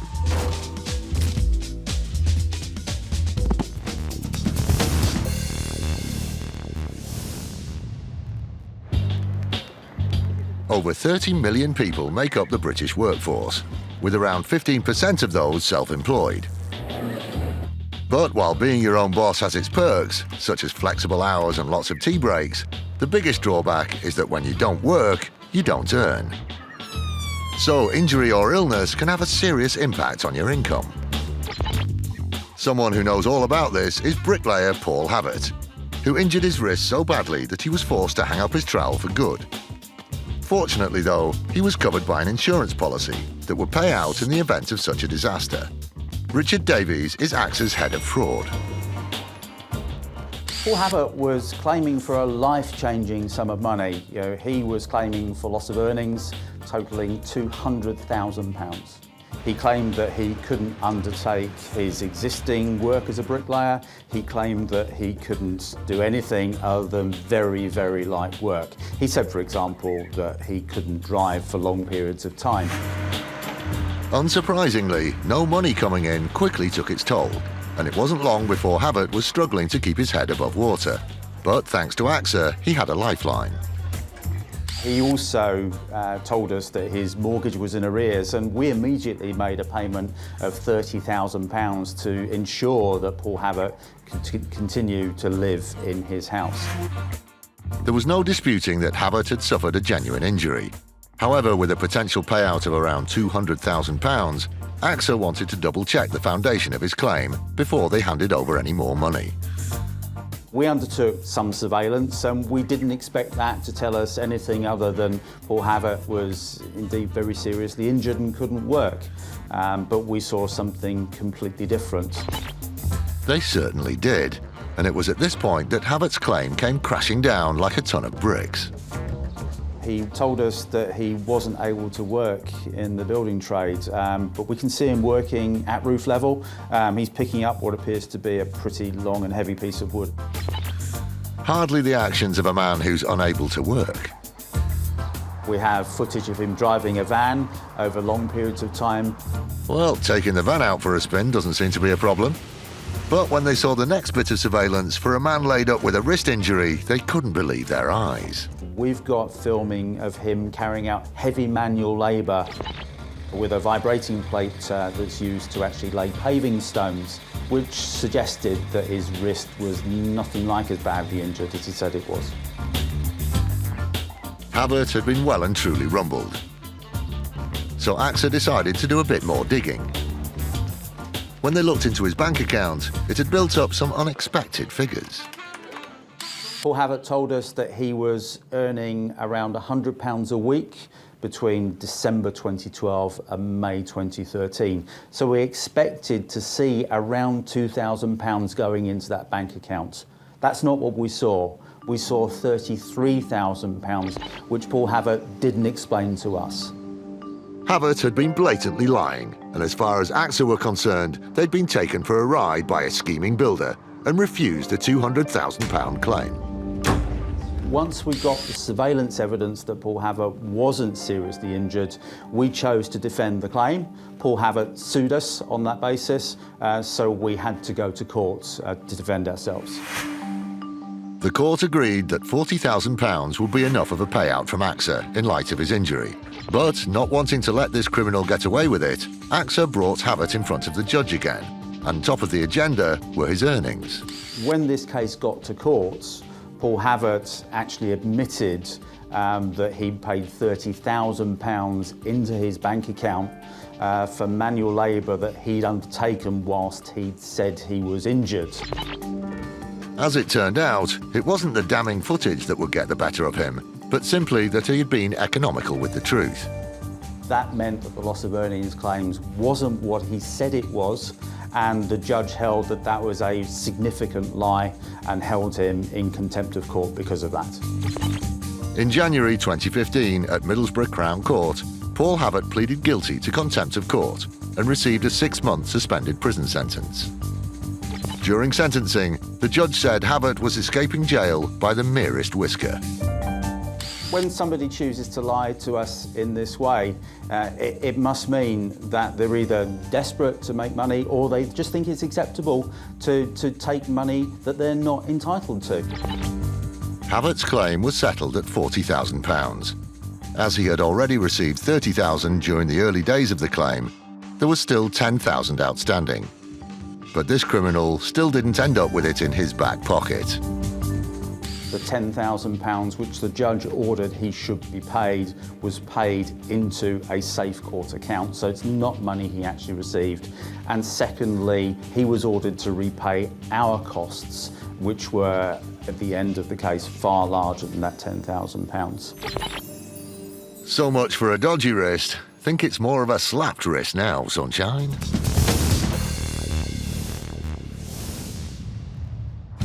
Still to come, a new driver falls victim to a crash for cash scam. I had a few nightmares about it, like what's actually happened. I thought, it could have been my life at the end of the day if I was going any faster. And a dream trip to South America turns into a nightmare. For such a serious incident, such as a kidnapping, you would think that the customer would want to speak with someone straight away to see how we can help him or something like that.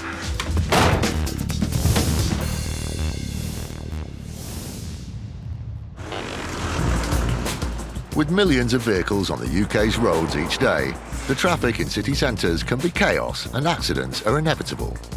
But the claims team at First Group found themselves dealing with one case that seemed to be more of a practical joke. We received a claim for an incident that had allegedly happened on the 1st of April 2014, where it was said that the bus had hit a vehicle in front and the claimant had been thrown to the floor as a result of this collision. Fortunately for First Group, every one of their buses is fitted with more cameras than a paparazzi kit bag. So, let's take a look at this accident. Did you see it? Nope, me neither. Let's take another look. Right, here it comes. I'm still not seeing it. But for one passenger, this was a truly brutal collision. When the injuries actually came in, they were allegedly broken teeth, possible fractured ribs. Anyone who's sort of broken a rib or suffered that sort of injury will know just how painful that can be. It does really hurt. With such painful injuries, a costly claim was at stake. We would expect a claim of this nature to be around about £12,000. This would cover compensation for the injury itself, and also there would have been an element possibly for some lost earnings. You would need a little bit of time off work depending on what you did. There would be dental treatment costs, potential physiotherapy fees for the neck and the soft tissue injuries. Due to the extent of the injuries, First Group started to investigate how the bus was being driven. Besides having CCTV cameras inside and outside of the bus, they also have another trick up their sleeve. All of our buses are fitted with telematic equipment which reads any signs of adverse movement within the bus. So if the bus brakes too hard, corners too hard or accelerates too quickly, we will get a recording within the bus to suggest that the driver may want to alter the way he's driving the bus. And these are the sorts of things we're looking for when we see claims of this nature coming in. Yep, you guessed it. The telematics on the bus told a completely different story to that of the claimant. There was no evidence that any adverse movement had actually occurred, and this would mean that one of our potential fraud indicators had just been tripped. Feeling there might have been a slip-up, Lee looked at the bus's CCTV. We're looking to see what happens to the people around the claimant. It's not so much what they do as to what they don't do. The chap in front holding the coffee doesn't even know anything's happened until he hits the floor at his feet. Let's have another look. Watch your coffee, mate. The bloke behind seems to be heading for a fall. In fact, for Lee, this will be great on the big screen. I could watch this again and again all day long. His actions are comical. The way he suddenly flies forward. No one else moves. It's amazing. And looking at it from the rear, yep, bit of a nosedive there. This potential fraudster had well and truly fallen flat on his face. He might have been looking for an opportunity to either put himself in a position where he could make a claim or to further his acting career in the circumstances we've got here, because it's a brilliant manoeuvre he undertakes to throw himself to the floor. Fantastic. Nonetheless, the claimant's acrobatic skills never ceased to bring a smile to Lee's face. One thing I would have loved to have seen in this footage is the other passengers holding up cards with marks on. I think I would have just made the piece absolutely brilliant. This claimant had clearly been trying it on. As far as we were concerned, this claim it couldn't have happened the way he'd said. Bear in mind, this happened on April Fool's Day. The biggest joke here is this chap's pathetic attempt at trying to defraud us. On this occasion, for the claimant, it was a case of nil point.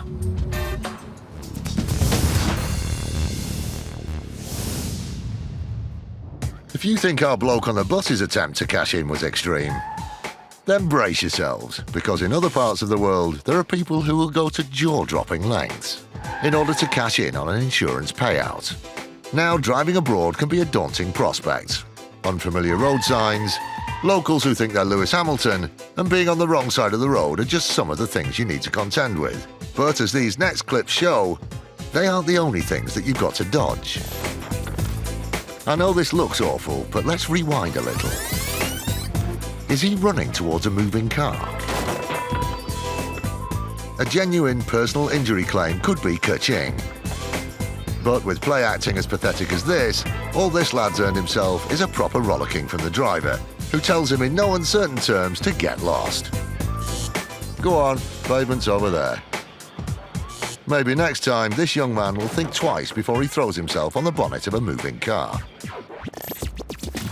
As staged personal injury claims go, that was a pretty pitiful attempt, and sometimes it takes a man to show you how it's really done.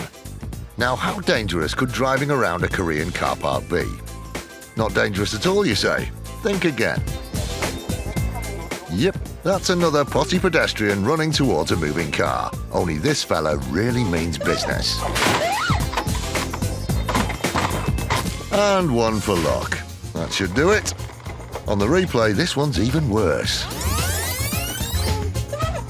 More of a method actor. this chap leaves nothing to chance. Yep, when it comes to driving, some people gear themselves up to try and greenlight a payout. From taking a dive into the path of moving traffic to bouncing off bonnets and bumpers. And suicidal cycling. But there are those whose attempts tend to stall. I've got to see that again. This guy's effort has definitely fallen by the wayside.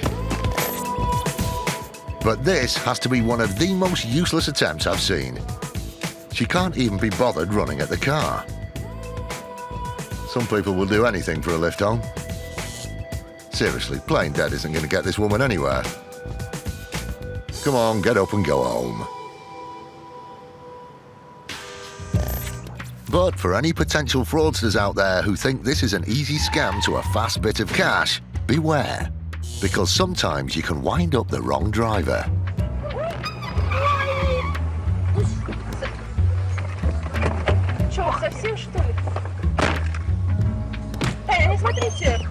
Clearly not a fan of personal injury opportunists, this driver's taken the law into his own hands and is dishing out a bit of justice of his own. Never mind swapping details, this fella might have been better off if he'd really been hit by the car.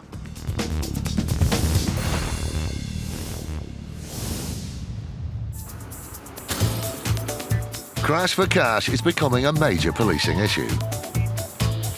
Cars working together to cause deliberate accidents are milking the insurance industry out of just over £390 million a year. Crash for cash starts when one or two cars move in front of the victim. The first car brakes, giving the second car a reason to come to an abrupt halt, causing the victim's car to go into the back of them. The driver of the car that's been hit can then cash in on a hefty insurance payout. Staged accidents like this have become a serious social problem, but it isn't just the insurance companies who are the victims. Reports suggest that 1 in 7 personal injury claims are linked to deliberate crashes. People are getting seriously hurt. With crash for cash crime on the rise, the police will use everything in their power to bring these criminals to justice. Passing your test and having your first car is an exciting time for everyone. But for Tom Griffiths, this all turned a bit sour when he was caught up in a crash for cash scam in March of 2012. I thought it was all my fault, like I've driven into the back of someone, like why would I do that, like how can I drive again if I've done this before, I can do it again. I had a few nightmares about it, like what's actually happened. I thought, you know, it could have been my life at the end of the day if I was going any faster. With this being Tom's first accident since passing his test, he remembers it like it was yesterday. After the incident happened, we pulled over to the side and I've got out of the car and I've looked over and I've seen the woman and man swap over in the front 2 seats. But the fraudsters didn't stop there at trying to trick their victim. They've asked me to write my details down, so I've started doing that, and just as I was getting my name down, they've brought a sheet of paper with all their details down before I've even wrote anything on a piece of paper. Yeah, I'd wondered why they've done it so quickly, how they would have known to have done that straight away. Although in shock, Tom still had his wits about him. I phoned my dad up and I said that he was on his way, and they've all really hurried up and they've all ran into the car. No injuries or anything, they just ran in and they've just drove off straight away. For Tom's father, things didn't add up. Suspecting a possible crash for cash scam, he alerted the Metropolitan Police, where DC Roger Crawley took up the investigation. Mr. Griffiths Sr. had seen a lot of publicity in the press, and therefore he thought that this was an induced collision and that the police should investigate it. We get information from all sorts of sources, but in those particular circumstances, to get a phone call from a father of a young man, I haven't had it before. And Roger wasted no time in getting to the bottom of what had happened. There were 2 vehicles in front of the victim's car. They were going round the roundabout. It looked as if both cars were committed to the exit. The front car suddenly swerved back onto the roundabout and shot off towards High Wycombe. The second vehicle slammed on its brakes and unfortunately Tom Griffiths, who was behind, wasn't able to brake in time and collided with the rear of this second vehicle. As Roger carried out his inquiries, it appeared that Tom's family's suspicions might be right. The male told him that he was the driver, but subsequently a note was handed to Tom Griffiths with details of Zainab Mirza on it, and the claim was that she was the driver. As the investigation continued, the police turned their attention to the other vehicle involved in the collision and the people at the scene.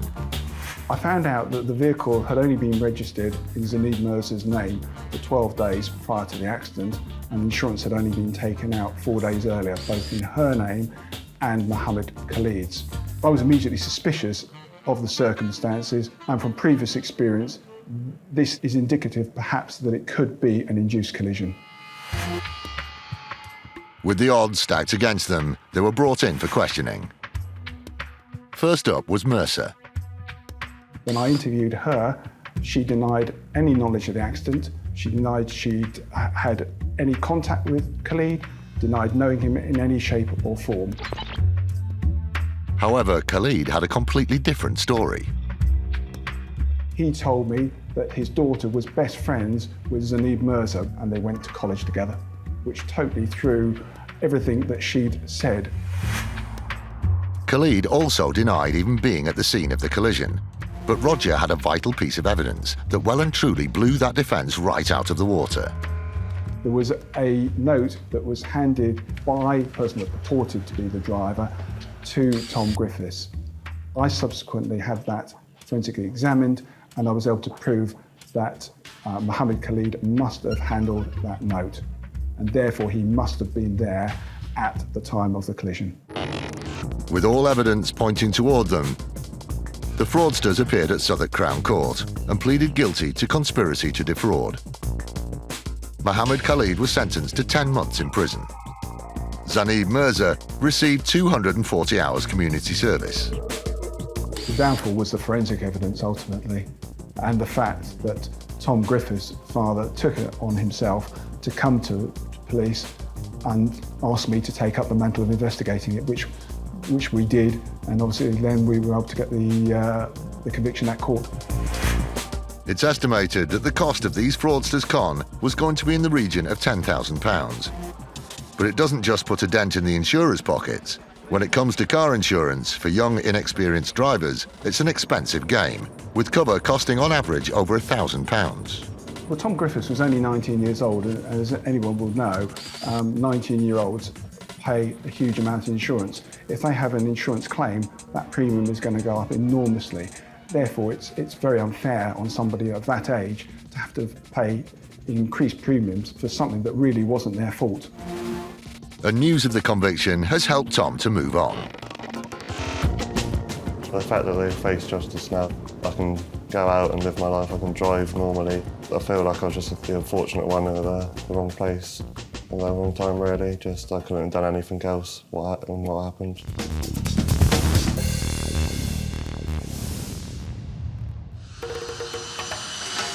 Jetting off to South America to go backpacking sounds like a once-in-a-lifetime trip for most people.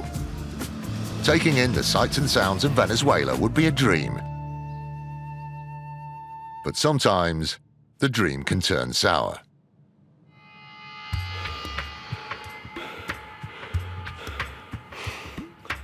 Fortunately, Simon Cook from Sega was on hand when one tourist trip turned into the holiday from hell. The customer told us he had been robbed at gunpoint and kidnapped in Venezuela.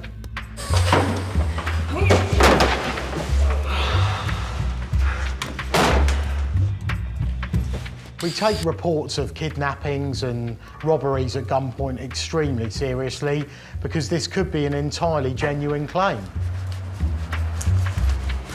However, in the midst of this crisis, the claimant didn't approach the insurer in the usual fashion, but via email.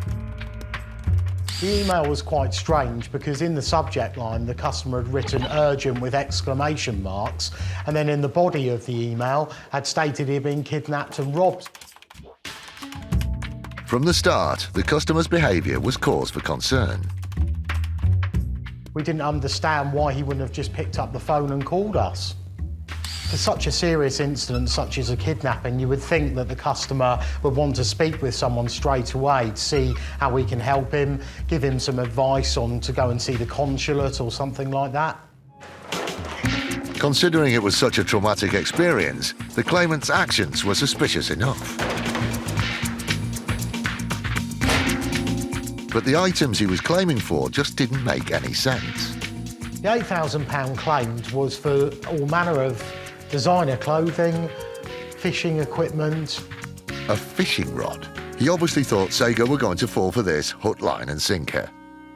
He had also claimed $1,000 for personal care, which we just didn't understand what that was for.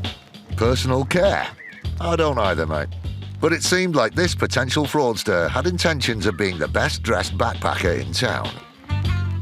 It's quite unusual for your average backpacker to be carrying around £3,000 worth of designer clothing as they trek round South America. Suits you, sir. But it wasn't just the claimant's dapper dress sense that set off alarm bells. It's extremely unusual for someone to take out insurance cover solely for personal possessions, especially if they're backpacking around South America. You would expect them to also take out medical cover. Whilst the customer is entitled to take out whatever cover they feel is appropriate, we certainly think it's a bit of a red flag if a customer who's backpacking around South America wouldn't take out medical insurance. Since it had been such a serious incident, the insurer thought there would be something in the media, but their search threw up nothing. The police report made absolutely no mention that the customer had been kidnapped, which is extremely unusual as we see many police reports from all over the world, and something as serious as this, whether it's in Venezuela or the UK, would be listed on the police report. When the claimant submitted his travel documents, he failed to get off to a flying start. We noted there were several irregularities in the booking invoice that he provided. Firstly, the airline flight number didn't relate to the said airline. We also noted the airline didn't even operate a route that was shown on the booking invoice, which was very strange. And one of the internal flights was 8 hours prior to him even arriving in the USA. Yes, pointing out that you hadn't even landed in the US at the time was definitely a slip-up. We were not happy that this was a genuine booking invoice at this point. No matter how many times the claimer tried, he just couldn't seem to get his claim off the ground. We challenged the customer with the irregularities, and he told us that he had provided us the wrong booking invoice. He then subsequently provided us with another booking invoice, and again there were more irregularities within that because it showed the booking was 6 months prior to him even taking out the policy. To Sega, it was obvious that this potential fraudster had been looking for the sympathy vote. By reporting a kidnapping at gunpoint, I believe the customer thought that we would have more sympathy towards the circumstances that he's presented, when in fact that actually just raises more alarm bells. But the insurer wasn't going to be held to ransom. The fact that the customer provided us with a false booking invoice does cast serious doubts as to whether the kidnapping even occurred. For Sega, this was a case of hands up. This wasn't a well thought out fraud at all. Unsurprisingly, we haven't heard anything further from the customer since we rejected the claim. He certainly wasn't a master criminal.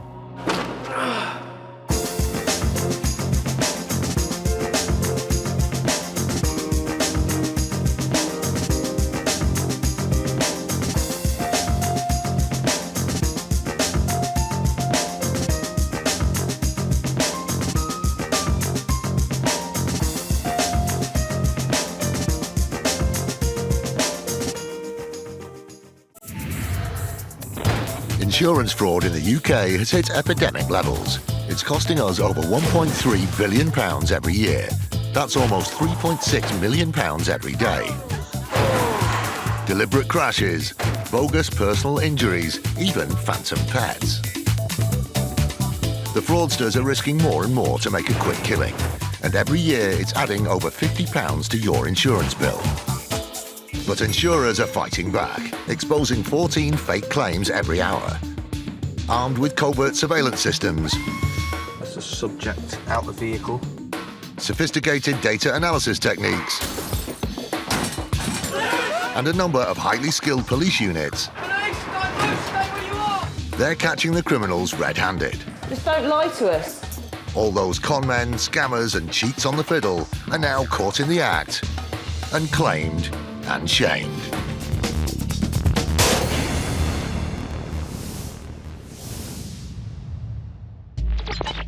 Today, a sports car's anti-fraud technology puts the brakes on a fraudster's lie. You understand the car's just been stolen?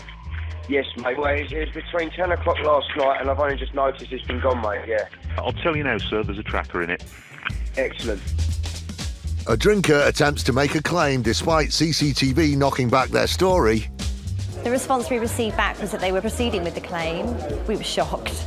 How you can even suggest that that was a genuine claim was beyond Wetherspoons. And how this seemingly innocent hot dog purchase is connected to a notorious fraud ring.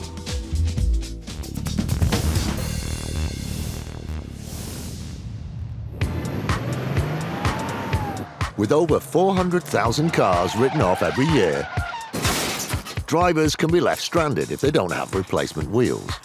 That's where credit hire companies come in. Neil Thomas is the Director of Investigation Services at APU. What happens with credit hire is if a motorist is involved in a non-fault accident, they're entitled in law to a replacement like-for-like car. So, if another driver damages your car in an accident that's their fault, the insurers will go to a credit hire company to source a hire car for you. Accident Exchange is a UK-wide credit hire company that specialises in the luxury end of the market. They have in excess of 2,000 top-of-the-range cars. So we're talking Bentleys, Ferraris, Audi R8s, mainly the prestige side of the business, probably worth about in excess of £50 million worth of vehicles. The fleet of mind-blowing motors is a fraudster's dream, so Accident Exchange has developed its own high-security technology. Neil recently investigated a case that was jump-started by the car's onboard security device. It all began innocently enough. Mr. Kenton came into Accident Exchange because he'd had a genuine accident, so his car was damaged. He's entitled in law to a like-for-like replacement. And that's what he got, an Audi TT convertible. But soon after taking delivery of the replacement car, Kenton rang Accident Exchange to report that disaster had struck again. What I actually said on the phone call was that the car had been stolen. Good afternoon. Can I place your claim reference, please? I don't actually know it. I'm just ringing up to see if I can get some details off you guys. I've got the Audi TT. Right. It's been stolen, but the police have asked me to contact you guys to see who the registered keepers are. The Accident Exchange claims handler asked Mr. Kenton for his take on how the car could have been stolen. No easy task with the vehicle's high security features. Mr. Kenton thought that the keys had dropped from his toolbox when he went into the house, and he presumed that somebody had picked up the keys and stolen the car with the keys. When we looked at the explanation given by the client, it was clear that something wasn't right. But at this stage, they weren't sure what. Luckily, the enhanced security technology would reveal all, and the team called Mr. Kenton to let him know. Hello, Mr. Kenton. Hello. Hello, it's the protection unit. Understand the car's just been stolen? Yes, mate. Well, it was between 10 o'clock last night and I've only just noticed it's been gone, mate, yeah. I'll tell you now, sir, there's a tracker in it. Excellent. So chances are we might be able to recover that. Perfect. Was he putting on a front, or was he genuinely pleased to hear about the tracker? The onboard technology, known as Telematics, was about to uncover the truth. Telematics device takes the data directly from the car. It's almost like a black box inside an aeroplane. You can capture a lot of useful data, how the vehicle is performing. And critically, where and when it's being driven. Using the telematics info, Neil was able to accurately track the car's location throughout the night in question. He'd done a number of journeys. The vehicle had been filled up with fuel at a petrol station. The refuelling happened some hours after Mr. Kenton said he'd last used the car, which meant, crucially, that the petrol station's CCTV cameras would reveal the identity of the thief. Looking at the CCTV, we can clearly see the Audi TT driving up to the petrol pump. We can even see that the roof is down, which is good from CCTV evidence point of view. Interestingly, when the driver gets out of the vehicle, it's not the thief, it's Mr. Kenton. So this is key bit of evidence. Far from supporting Mr. Kenton's story, the CCTV blew it apart. The car had been in his possession all along. He'd been caught lying about the car being stolen, and further analysis of the telematics data revealed that's not all he'd been up to that night. From there, he'd been driven around again, and about 4:30 in the morning, he'd been involved in a serious collision.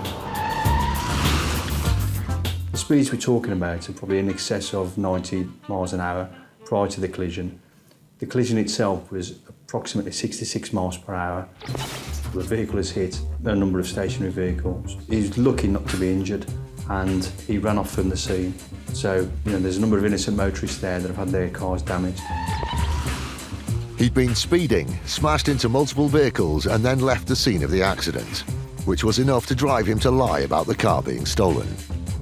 As an ex-police officer, I've dealt with a number of serious collisions. In my opinion, it's ridiculous speed to drive through a 30-mile-an-hour speed limit, regardless of whatever time of day or night it is. It was fortunate in a way that it happened at 4:30 in the morning without any pedestrians around. Goodness knows what would have happened if it had been 4:30 in the afternoon. Although no one had been hurt, the car itself had reached the end of the road. Our vehicle, the Audi TT, which is worth about £35,000, was written off, totally written off by the insurance company. Mr. Kenton had told a very expensive lie, and Neil's team went to pay him a visit. It was key for us to actually ask the client face to face exactly what had happened.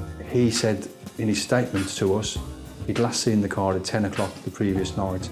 Didn't know anything about the accident, didn't know anything about the theft. So we've got the recorded phone call, and we've got the written statement of truth from Mr. Kenton. All of that, alongside the telematics data, showed that he wasn't telling the truth, and actually proves beyond doubt that he's lied when he said the car was stolen. The evidence was passed to the police, and the case went to court. Pleaded guilty to dangerous driving and perverting the course of justice, where he was sentenced to 14 months imprisonment. It just goes to show the seriousness the court system take this sort of offence.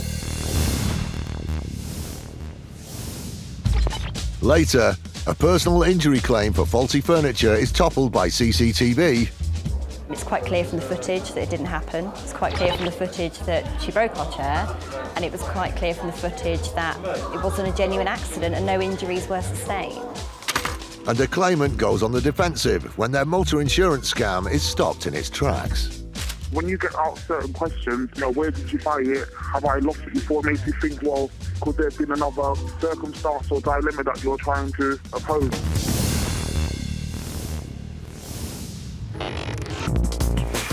A big growth area in the fight against fraud is in specialist consultants, like Tara Shelton of ICOG. She uses techniques that identify fraud more swiftly than normal. All thanks to her remarkable background as a police officer with a psychology degree. She can spot a fraudster with just a phone call. We use nearly 30 indicators to assist us in assessing that claim. I'm obviously not going to tell you what they are because I don't want to divulge that. For one obvious trend that is presented to us case by case is where customers answer a question with a question to buy themselves thinking time of how to respond. This comes under the umbrella of what Tara terms evasive behaviour. They will intentionally try and divert the call handler away from the discussion at that present time. It may be because they feel uncomfortable, and it may be because they haven't prepared enough.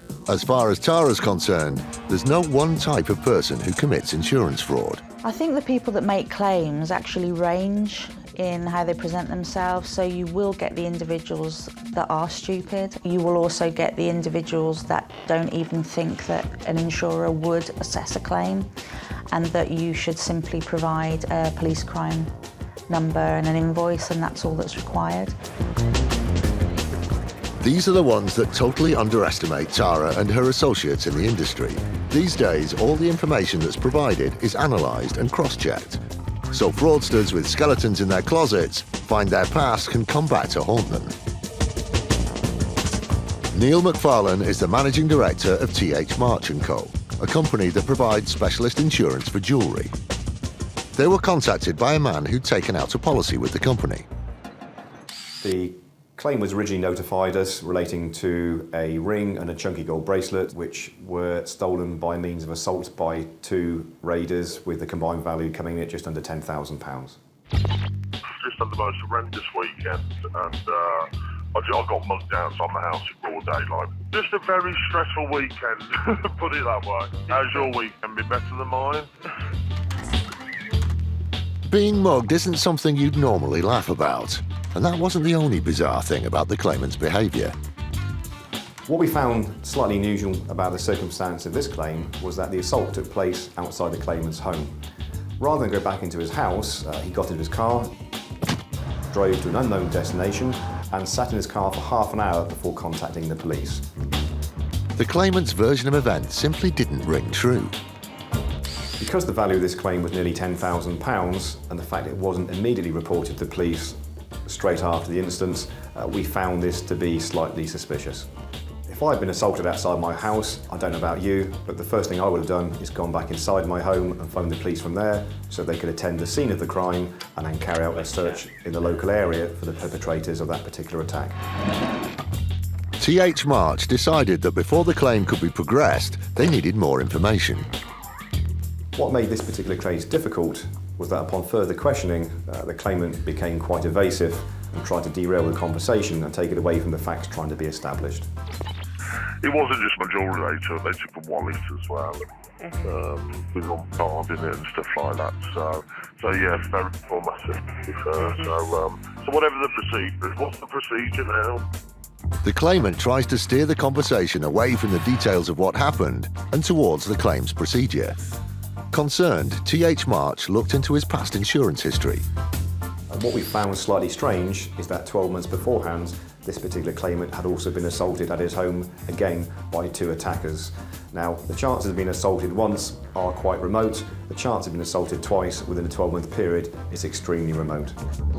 So his home was either some sort of mugging hotspot, or there was something decidedly dubious about the claim. Either way, TH March's investigations uncovered new evidence which meant the whole claim was indefinitely detained. When we found out that he had a string of previous convictions, which he did not disclose at the time of taking the policy, which made the policy worthless. When the claimant found out they'd rumbled his criminal past, he still tried to persist, assuming that a bit of smooth talking would sort everything out. When I actually took the policy out, there was I had like a criminal conviction a while back, which I didn't think was relevant. So I actually clicked no instead of yes on the on the question. If the premium was higher on the basis of having a criminal conviction when taking the policy out, that would come out of the final settlement of the claim. Is that correct? Nope, as was clearly stated in the wording of the policy. Realising that not mentioning his past convictions means the chance of a payout is starting to look like ancient history, the man then attempts to plead his case. I mean, just completely out of interest, when you take an insurance out, what does it actually, what does it actually, why should that affect an insurance anyway? I mean, I can understand, if there was stuff on it like insurance fraud and stuff like that, then clearly you wouldn't somebody wouldn't insure somebody. Exactly. I don't think it should be a problem, really. Yeah. Well, he might not have thought it was a problem, but it wasn't up to him. We feel that due to the circumstances of this particular claim, it is highly likely that it was a fraudulent claim. Unsurprisingly, this jewellery claim had lost its sparkle. It was rejected and the premium returned. My advice to anybody taking out a policy of insurance is be completely truthful. Honesty is always the best policy.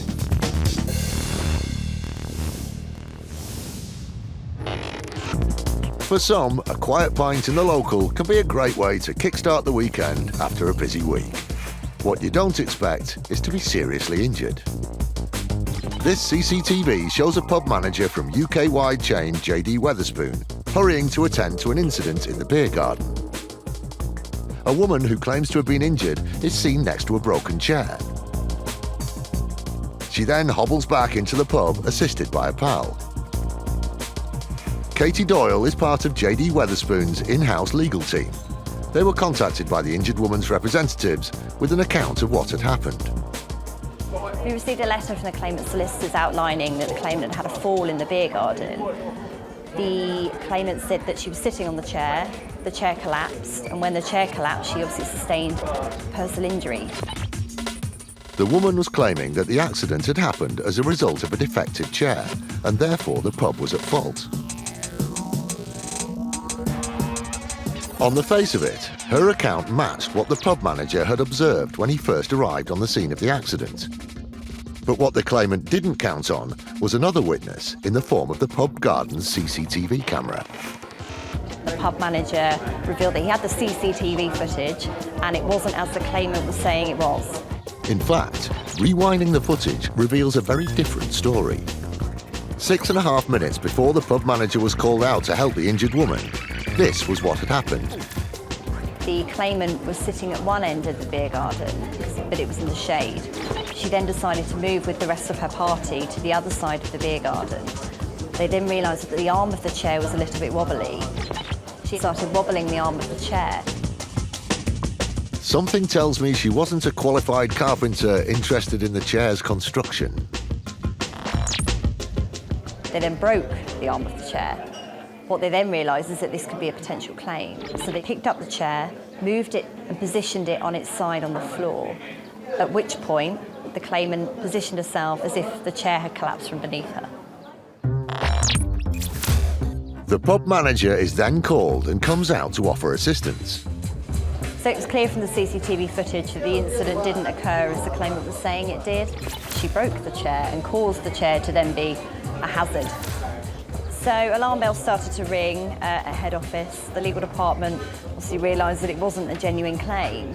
The legal team informed the claimant's solicitors that due to the CCTV evidence, they weren't going to admit liability. At this point, they expected the claimant to take a seat. The response we received back was that they were proceeding with the claim. We were at fault, and that we had a responsibility to the customer to provide a chair that was safe. They were going to continue to the end with the claim, and they would fight it to the courts if they needed to. We were shocked. How you can even suggest that that was a genuine claim was beyond Wetherspoons. It's quite clear from the footage that it didn't happen. It's quite clear from the footage that she broke our chair, and it was quite clear from the footage that it wasn't a genuine accident and no injuries were sustained. The legal team then sent the solicitors a copy of the footage to prove the woman's claim hadn't got legs. I think it was at that point that she realised that she'd been found out. Wetherspoons had well and truly got the measure of the claimant, and they never heard from her again. They are opportunists, and that's all they are. They're looking for a quick buck, and because we are a big company, they presume that we've got money and that they can pursue a successful claim against us, which is actually quite frustrating.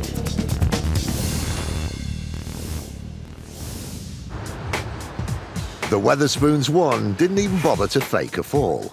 But across the pond, the fraudsters are a bit more method, throwing themselves into the role to put on a convincing performance. What could be more American than a family outing that combines shopping and fast food? Seen here entering his local supermarket, Tommy Masterson goes straight to the snack section to stock up on a hot dog.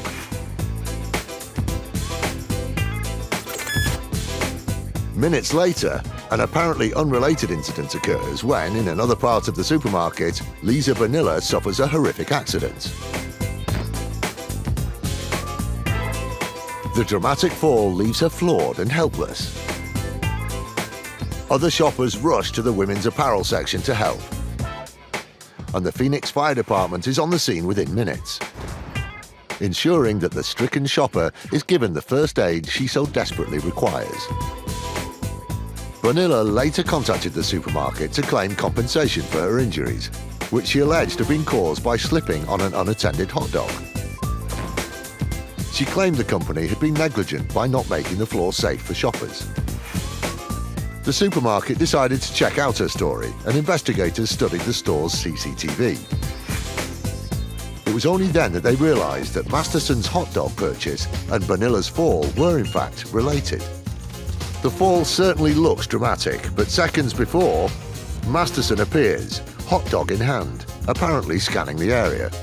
He quickly places his hot dog on the floor, motions to his small companion to keep quiet, and then scarpers. Exactly 10 seconds later, Lisa Vanilla appears with her basket, and in the exact place where Masterson left the hot dog, she executes her fall. Let's see that again. Hot dog down. Slip up. Fake accident ahoy. They were in it together, but their plan had hit a snag. The CCTV footage showed they'd been telling porkies about Vanilla's accident. Far from suffering a freak injury involving an errant sausage, Masterson had deliberately placed it on the floor for his accomplice to slip on.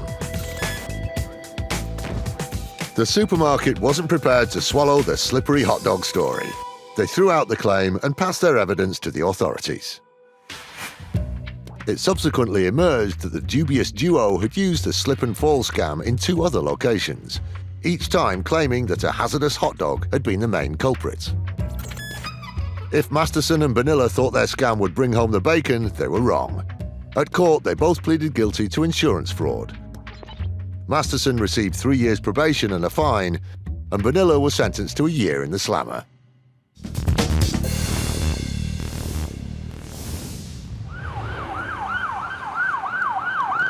"20 years ago, car theft stood at over 600,000 per year. But thanks to advances in vehicle security, thefts have dropped to a fraction of that total. Even so, it's still a major concern for drivers. One policyholder who experienced this firsthand was Miss Carr. LV's Claire Lunn worked on the case. Claim was reported to the LV Claims Department, and it involved the theft of a BMW, which was worth in the region of £10,000.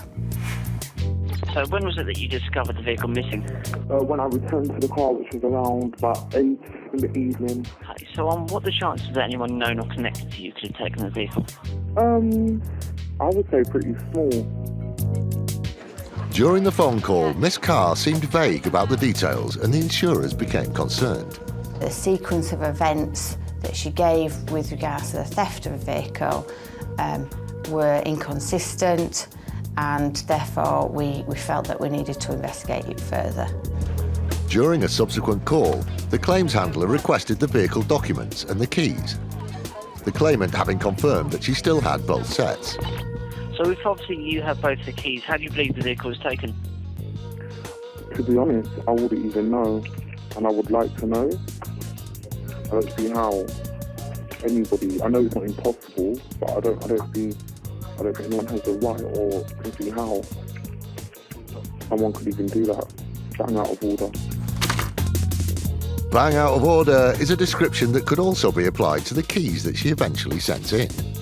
When we received the 2 sets of keys, they were obviously different. They were a different shape, different size, a different weight, and when we investigated one set of the keys in more detail, it literally sort of broke in our hands. At this point, you immediately start to doubt what the insured has told us about the circumstances relating to the theft, and you start wondering what's happened to the original keys, and were they used to steal the vehicle. The keys were sent off for testing, and the claims handler called again to try and unlock the inconsistencies in the case. So you supplied 2 keys to us? Yes. Do you have any other vehicles at all? No, at all. Anyone that you know with the BMW at all? No. Both the keys that you supplied, have you used both of them? No, I've only ever had to use one. Do you know which key it was that you used? Was it the newer looking key or was it the other key? Oh, I wouldn't know. The one that I normally use is the one with the, what would I call it? It's got the BMW kind of rectangle fob on it. Okay, yeah. Yeah. Aren't they both like that? Even Miss Carr seemed unsure which key was which, and she started to go on the defensive. When you get asked certain questions, where did you buy it? Have I lost it before? It makes you think, well, could there have been another circumstance or dilemma that you're trying to oppose? I'm not sure. It is obviously part of our inquiry to get as much information as possible, you see. Oh, okay. The key manufacturers then came back to LV with the results of the tests. They advised that the key that had fallen apart was a false key, and the other key wasn't actually registered to the claimant's vehicle and hadn't actually been used since 2010. So we now knew that the claimant had actually told us an untruth. With evidence that Miss Carr had lied, Claire felt she had more than enough grounds to shut the door on the case. At that point, we repudiated the claim and we passed our concerns on to the police. They launched an investigation, and finally the true story of the missing car was revealed. The police discovered that our claimant had in fact arranged with a male associate for them to take her vehicle and sell a vehicle for parts. The theft of the vehicle never occurred, and it was a staged theft all along. The male associate stood to gain financially from the sale of the vehicle and the parts, and our claimant put in a fraudulent claim so that they were going to gain financially from an insurance claim in the region of £10,000. It was a brazen attempt to defraud the insurers and dispose of the vehicle. But Miss Carr wasn't prepared to walk away with nothing once her claim was rejected. She then called the male and demanded 50% of the money that he'd made from the vehicle. When he refused to give her any money, then she threatened the male to say that she'd actually contact the police and say that he'd stolen her vehicle. Fortunately for the man, he had thought to record the call recordings between him and our claimant, and he passed those over to the police for their investigation. With the evidence closing in, the case proceeded to court. Our claimant, Miss Carr, was prosecuted and found guilty of fraud. She received a fine of £620 and was ordered to complete 200 hours of community service. This sends out a strong message to any have-a-go fraudster that insurance is not an easy target and that we will push for the most severe sentence.